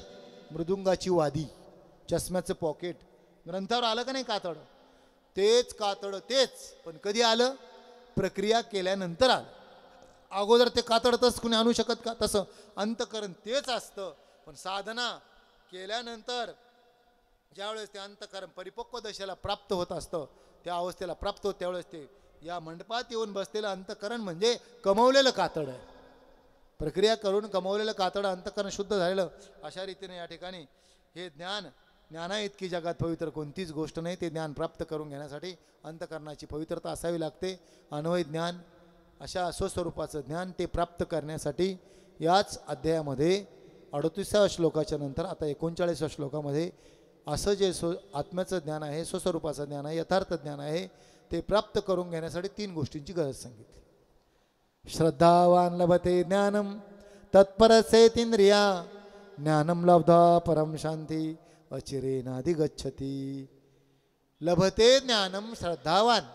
कोणाला ते ज्ञान प्राप्त होत असतं? श्रद्धावानाला ते ज्ञान प्राप्त होतं. लभते ज्ञानम तत्परता आणि लभते ज्ञानम सेतींद्रिया. ज्याच्याकडे या 3 गोष्टी असतात, इंद्रियांचं संयमन, तत्परता आणि श्रद्धा, या 3 गोष्टी ज्याच्याकडे असतात त्याला ज्ञान प्राप्त होतं. ज्ञानाची फलश्रुती काय आहे? ज्ञानम लब्ध्वा परम शांती अचिरेनाधिगच्छति. ज्ञानाने परा अशी शांती प्राप्त होत असते. लभते ज्ञानम तत्परता, लभते ज्ञानम सैतेंद्रिया आणि लभते ज्ञानम श्रद्धावान. आता एकाच शब्दावर सांगू, आपण उपंत्य भागात आहोत, ऐका. तत्परता म्हणजे काय? हृदयवृत्ती पुढा अंगची घे दवडा काज करी होडा. माणस बरीच माणसं म्हणतात, हे तेवढे चटाई उचल ना, चटाई उचल ना. याला तत्परता नाही म्हणत. वृत्ती जाण्याच्या अगोदर शरीराने झोकून देण्याची तयारी असावी, याला तत्परता म्हणतात. तत्परता असावी, इंद्रियांचं संयमन असावं, इंद्रियावर ताबा असावा. इंद्रिय असं नसावं. त्या उपनिषदामध्ये गोड चिंतन सांगितलं. शरीर रूपी रथ, या शरीराचे 5 ज्ञानेंद्रिय घोडे आहेत. घोडे आहेत, डोळे, कान, नाक, जीभ, त्वचा, हे घोडे आहेत. हे शरीर रूपी रथ, याचे घोडे काय आहेत? ज्ञानेंद्रिय आहेत. या घोड्यांचा लगाम मन आहे. काय आहे? मन आहे. या रथाचा सारथी बुद्धी आहे. रथाचा सारथी कोण आहे? बुद्धी आहे. मग ज्या बुद्धीच्या ताब्यात मन असतं, म्हणजे ज्या सारथ्याच्या ताब्यात लगाम असतो, तो रथ व्यवस्थित जातो. एक घोडा जरी उधाळला, रसना चला कुठंतरी मटण खायला, चला दारू प्यायला, घोडा उधाळला, बुद्धीच्या ताब्यातून निसटला, पेले, धडाकले, मेले. एक घोडा जरी उधाळला तरी चुराडा होतो रथाचा. म्हणून बुद्धीच्या ताब्यात मन असावं, लगाम बुद्धीकडे असावं. आणि या रथाचा मालक कोण आहे? आत्मा आहे. तो पाठीमागं बसलेला आहे. बुद्धी सारथी आहे, मन लगाम आहे, ज्ञानेंद्रिय घोडे आहेत, शरीर आपला रथ आहे. तर आपल्या ताब्यात असावं. तर अशा रीतीने सांगितलं, हे ज्ञान प्राप्त करण्यासाठी संयतेंद्रिया, इंद्रियांचं संयमन, नंतर काय असावं? तत्परता असावी. त्या ज्ञानाची फलश्रुती सांगितली. ज्ञानम लब्धा परम शांती अचिरेनाधिगच्छति. परा अशी शांती प्राप्त होते, जी कशानेच विचलित होत नाही. ते ज्ञान प्राप्त करण्यासाठी त्या श्लोकामध्ये पहिला शब्द सांगितला, श्रद्धा. श्रद्धा, निष्ठा, विश्वास, भाव, हे एक अर्थी शब्द आहे. विश्वास, भाव, श्रद्धा, निष्ठा एक अर्थी शब्द आहे. बरोबर आहे ना. भाव बळ्या कळे एरविना कळे करतळीना वळे तैसा हरी. आम्ही भावाचे पाहुणे तस्मात भाव प्रमाणम. भाविविन देव नकळे निसंदेह. सगळ्या ठिकाणी भाव शब्द आलेले. भाव, श्रद्धा, निष्ठा, समन्वयात परत बदल आहे, परंतु अर्थ तोच आहे. विश्वास, जर श्रद्धा जर असली, आपली निष्ठा जर असली, देवाला देवत्व आणण्याची ताकद श्रद्धेत आहे. एक फक्त दृष्टांत सांगतो, कारण जड होतं वेदांताची भाषा, म्हणून दृष्टांताकडे यावं लागतं. समर्थ रामदासांनी बलोपासनेसाठी प्रत्येक गावात आज हनुमानजीचं मंदिर आहे. मनोजवम मारुततुल्य वेगम जितेंद्रियम बुद्धिमतां वरिष्ठम वातात्मजं वानरयुतमुख्यं श्रीरामदूतं शरणं प्रपद्ये. वायूची देवता, वायुपुत्र.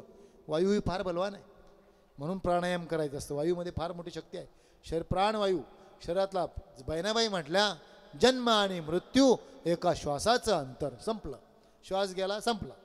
जन्म आणि मृत्यू श्वासाचं अंतर. ते वायुनंदन हनुमानजीची मंदिरं रामदास स्वामींनी बलोपासनेसाठी ठिकठिकाणी बांधली. त्यातलं चिंतनच्या चरित्रातला भाग सांगतो. त्यांचं पूर्वाश्रमीचं नाव नारायण, लग्नातून पळून गेलेले, बरोबर आहे ना. शुभमंगल सावधान म्हणता पळून गेलेले. जे गेले थेट काशीकडे तिकडच गेले, उत्तर भारतामध्ये. आणि रामपंचायतन इतके राम भक्त स्वतःला रामदास म्हणून घेतलं. त्यांच्या सानिध्यात एक छोटासा मुलगा आला 5 वर्षाचा, की ज्याचं नाव होतं कल्याण. नीट ऐका, काय नाव होतं? कल्याण. त्याने सांगितलं मला यांच्या सानिध्यात अशी श्रद्धा आहे, अशी निष्ठा असावी. कल्याण जशी जनाबाई आल्या आणि नामदेव महाराजांकडे राहिल्या, मला घरी जायचंच नाही म्हटलं, तसं कल्याण आला. हे जोड्या आहेत बरं का गुरु शिष्याच्या, श्रद्धेसाठी सांगावं लागतं म्हणून सांगतो. कल्याण जसा आला तसा राहिल्यानंतर 1-1.5 वर्ष इतकी निष्ठा. समर्थ जे म्हणेल तो शब्द शिरसावंद्य. एक दिवस समर्थ म्हणे, अरे कल्याणा, मला तीर्थयात्रा करावी वाटते रे, हिमालयात जा वाटतं. स्वामीजी जा ना तुम्ही हिमालयात जा म्हटलं तीर्थयात्रेला. अरे पण मी जर गेलो ती पूजा अर्चा कोण करणार आहे मूर्तींची? कल्याणाने सांगितलं मी करल. मग त्याला जवळ घेतलं. 6 वर्षाच्या मुलाला जवळ घेतलं. बघ उद्यापासून तू पहाटे उठायचं 5 वाजता. पटकन सांगतो नीट ऐका, दृष्टांत खूप मार्मिक आहे. 5 वाजता उठायचं, यांचे कपडे काढायचे, गंगेवर स्नान करायचं, यांचे कपडे धुवायचे आणि यांना पाणी घेऊन यायचं कमंडलू, त्यांना स्नान घालायचं, पुसून काढायचं, यांना आदल्या दिवशी धुतलेले कपडे घालायचे, आरती करायची, गावात जायचं, माधुकरी मागायची, यांना नैवेद्य दाखवायचं, नंतर तू जेवायचं. संध्याकाळी आरती करायची, नैवेद्य दाखवायचं, नंतर जेवायचं. अशी सगळी दिनचर्या कल्याणाला पुन्हा 4 वेळेस सांगितलं. कल्याणा बघ बरं का बाबा, चुकू देऊ नको, एक सुद्धा पूजेला चुकू देऊ नको. पूजा दिवशी अनुरागम. नारदाने भक्तिसूत्रात सांगितलं.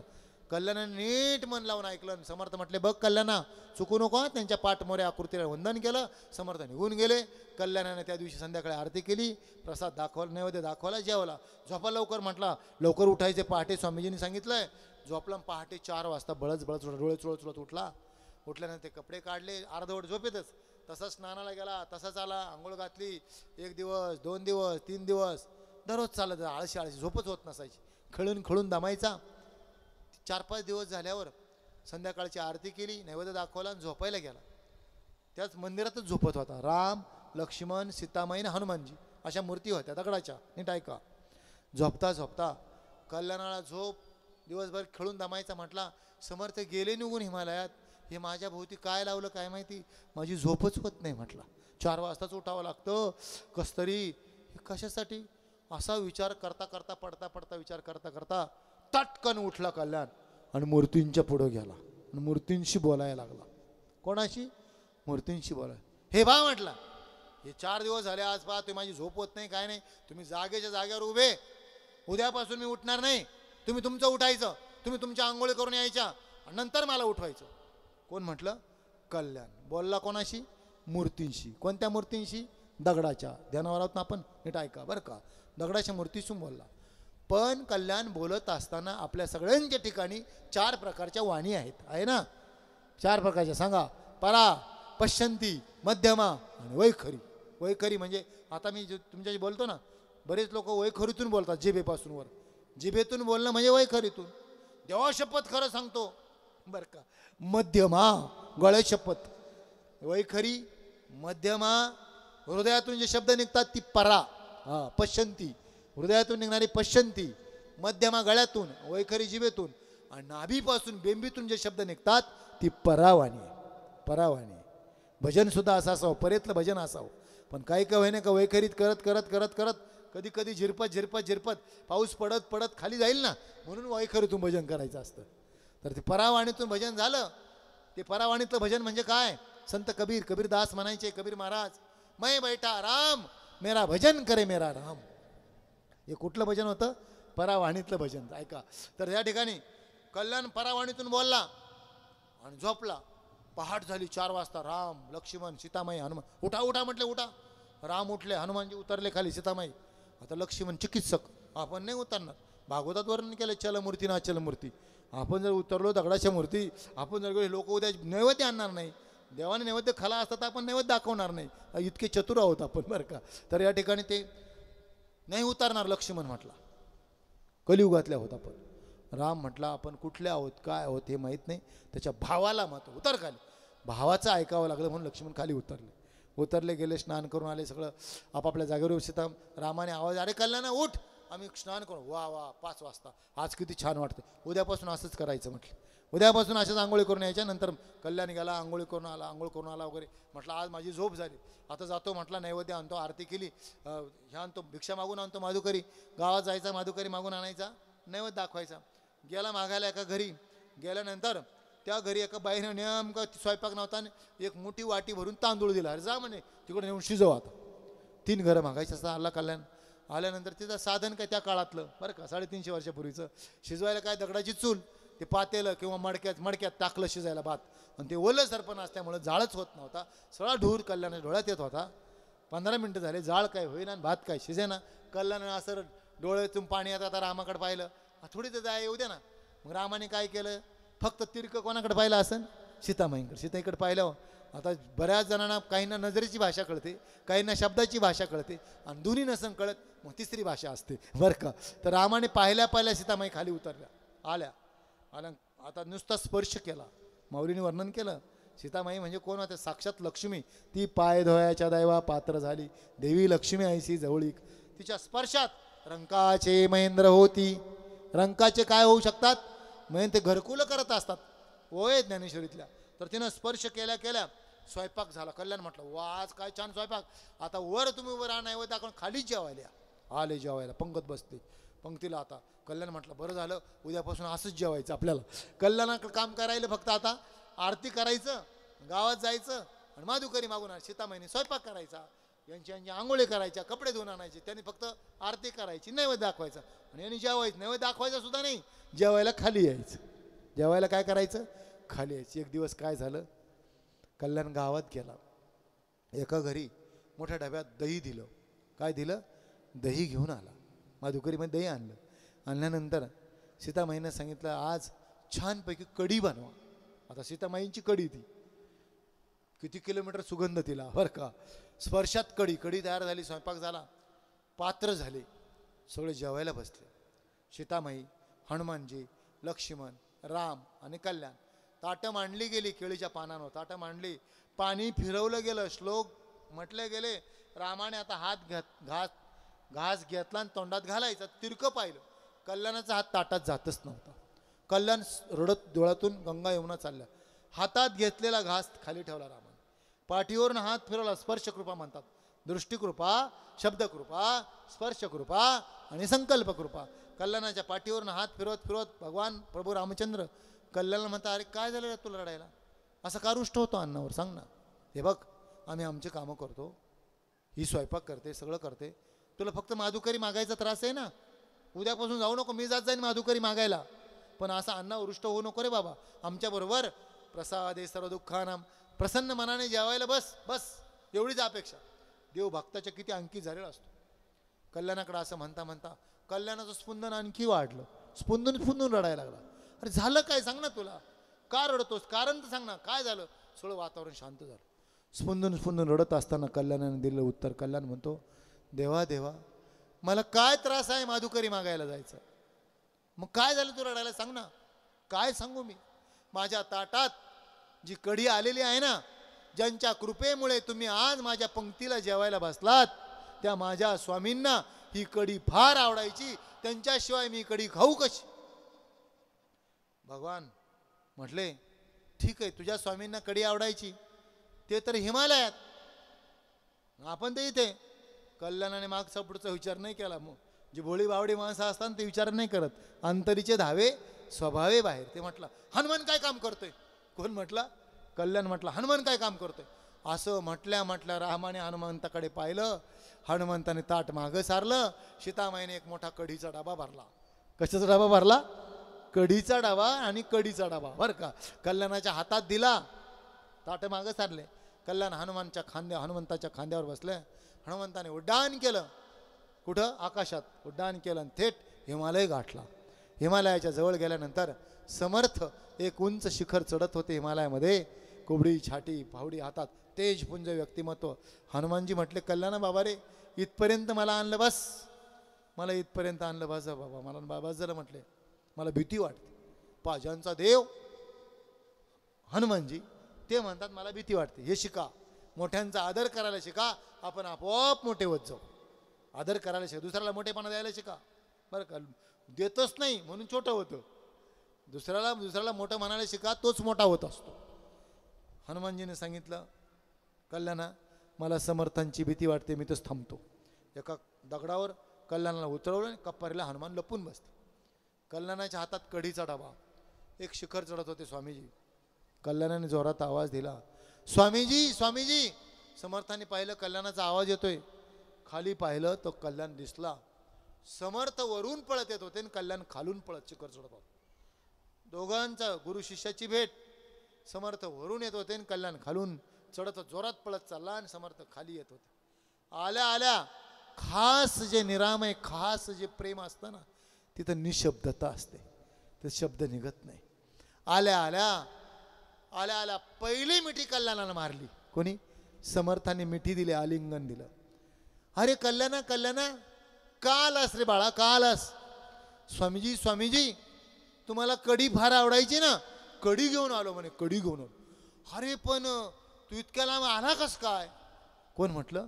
समर्थ म्हटलं, इतक्या लांब तू आला कस काय? कल्याणाने असा हात केला, त्या हनुमानाने आणलं म्हटले. काय म्हटले? हनुमानाने आणलं म्हटल्या. समर्थांनी कल्याणाला त्या शिखरावर डोंगरावर असं डोक्यावर उचलून घेतलं आणि त्या डोंगरावर समर्थ कल्याणाला घेऊन नाचले. शिष्याचे झाले पण. शिष्याचं मोठं होण्यात श्री गुरूंचं खरं गुरुत्व असतं. कल्याणाला त्या डोंगरावर घेऊन नाचते, कारण ज्याची ताकद हनुमानाला आणण्यात त्या कल्याणाचा अधिकार किती मोठा. श्रद्धावान लभते ज्ञानम तत्परसेत इंद्रिया ज्ञानम लब्धा परम शांती अचिरेनादि गच्छति. श्रद्धेमध्ये इतकी ताकद आहे, दगडातल्या मूर्तीला सुद्धा जिवंत करण्याची ताकद श्रद्धेमध्ये. श्रद्धा जर नसेल तर जिवंतपणा सुद्धा नसतो. श्रद्धेत काय ताकद आहे फक्त 5 मिनिटं सांगतो. श्रद्धेमध्ये एकाने इतकी भक्ती केली, इतकी भक्ती केली, इतकी भक्ती केली, इतकी पूजा केली रामाची, इतकी पूजा केली, इतकी पूजा केली, 12 वर्ष पूजा केली, पण त्याला समाधानच मिळत नव्हतं. मूर्ती तर एवढी मोठी रामाची मूर्ती, दररोज पूजा करा, दररोज पूजा करायचं. मग त्याच्या बुद्धीने विचार केला, हा देव नाही बाबा आपल्याला उपयोगाचा, हा देव आपल्याला उपयोगाचा नाही म्हटला. देव बदलू, कारण आपण कृत त्रेता आणि द्वापार युग, त्रेता युगातली पूजा करतो, आता द्वापार युगातली पूजा करू म्हटला. काय म्हटला? समाधानच नाही तर द्वापार युगातली पूजा करू. इतका उच्च कोटी पूजा दिवशी अनुरागम कसं असतं एवढं फक्त बारीक चिंतन सांगतो, आपली सेवा आटोपती घेतो. त्या ठिकाणी तो गेला आणि कृष्णाची मूर्ती आणली मोठी. याताने पूजेत साहित्य घेऊन आलं, कारण त्याला स्नान घालायचं असतं, पंचामृतात सगळं अलंकार सगळं घेऊन आला. अत्तर आणला, अगरबत्त्या आणल्या, सगळं आणलं, कपडे आणले, अलंकार आणले, सगळं घेऊन आल्यानंतर मग रामाची मूर्ती होती ठेवली, दररोज पूजा करायचं ना. तो म्हटलं, देवा आता तुम्ही रिटायर बरं का, तुम्ही रिटायर, तुम्ही समाधान देत नाही ना, तुम्हाला रिटायर करायचं. त्यांनी काय केलं? रामाची मूर्ती उचलली आणि खाली ठेवली, जवळच खाली ठेवली. रामाची मूर्ती उचलली, आता तिथं भगवान कृष्ण परमात्म्याची मूर्ती ठेवली. पंचामृता स्नान घातलं, पार आता सांग पुसून काढलं, पंचामृत पुसून वगैरे इतके सगळे कपडे सगळं सजवलं, अलंकार घातले गळ्यात कानात. पुजवणी देव पाहिजे, बोला ओवी महाराज, पुजवणी देव पाहिजे, पेरुणी शेता जाईजे, तोषवणी प्रसाद घ्यायचे अतिथीचा. इतकी छान पूजा केली, इतकी छान पूजा केली. आता शेवटची गोष्ट राहिली, धूपदीप नैवेद्य बरं का. शेवट नैवेद्य द्यायचा, तर त्या बाजारामध्ये एक छोटीशी अत्तराची बाटली आली होती.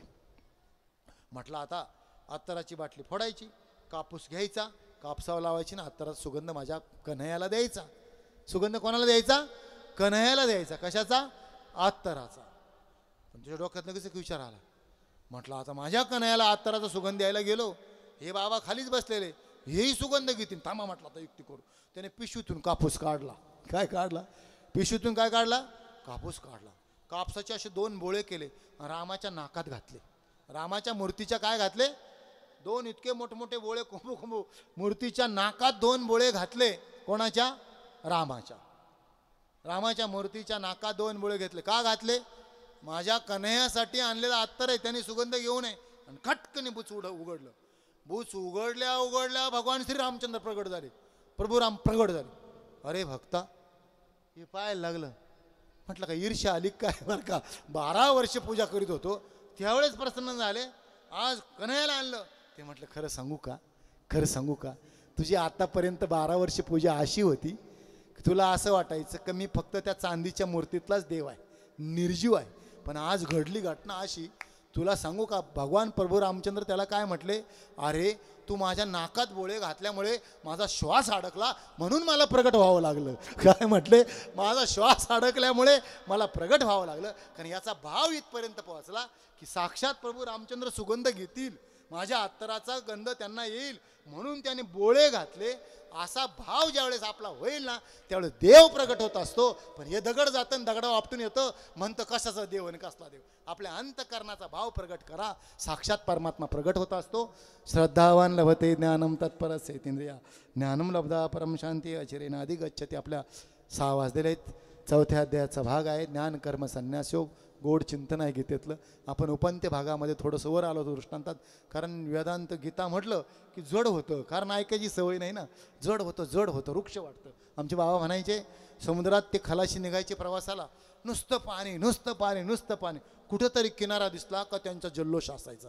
तसं दृष्टांतातून वेदांतातले उच्च कोटीचे सिद्धांत सांगावे लागतात. श्रद्धेवर अजून 30 गोष्टी आहेत आपल्या. आमच्या बाबांनी सांगितलेल्या किती गोष्टी आहेत? 30 गोष्टी कितीतरी आहेत. श्रद्धेसाठी अनेक दृष्टांत आहेत. श्रद्धा जर असली तर आपल्याला भगवान कुठेही प्राप्त होतो. भगवान करो. अजून आपल्याकडे 4 दिवस आहेत. आता उद्या 5वा 6वा जसं होईल तसं आपण पुढे जाण्याचा प्रयत्न करू. सगळं तर सगळ्या आकाशाला गवसणी घालू शकत नाही, परंतु जसं जसं आपल्याला मिळेल तेवढी तेवढी आपली तृप्ती करून घ्यावी ही विनंती करतो. 4था अध्याय ज्ञान कर्म संन्यास योग. 3रा अध्याय कर्मयोग, याचं चिंतन आपण पाहिलं.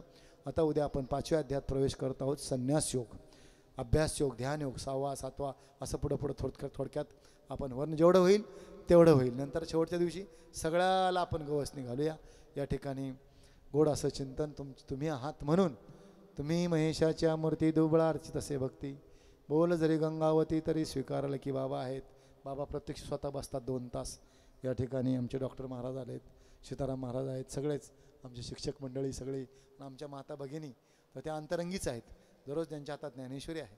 भगवान करो आपला भाव, आपली भक्ती आपल्याला फळ देत असते. फक्त एकच ध्यानात ठेवा, प्रपंचाची विपरीतता कधी अंतःकरणावर घेऊ नका. कारण संकट चांगल्या माणसावर येत असतात आणि संकट वाईट माणसावर येत असतात.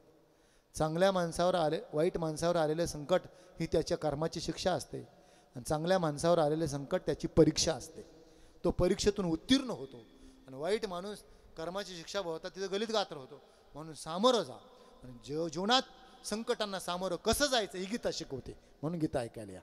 कसं जायचं, जीवनात आनंद कसा मिळवायचा हे गीतेतून शिकावं. म्हणून सगळ्यांना या गीतेचं सगळ्यांना कृपा हो. गीताई माऊली माझी तिचा मी बाळ नेनता, पडता रडता घेई उचलोनी कडे वरी नुनते पुरते, अधिक ते सरते करून घ्यावे तुमते विनितसे.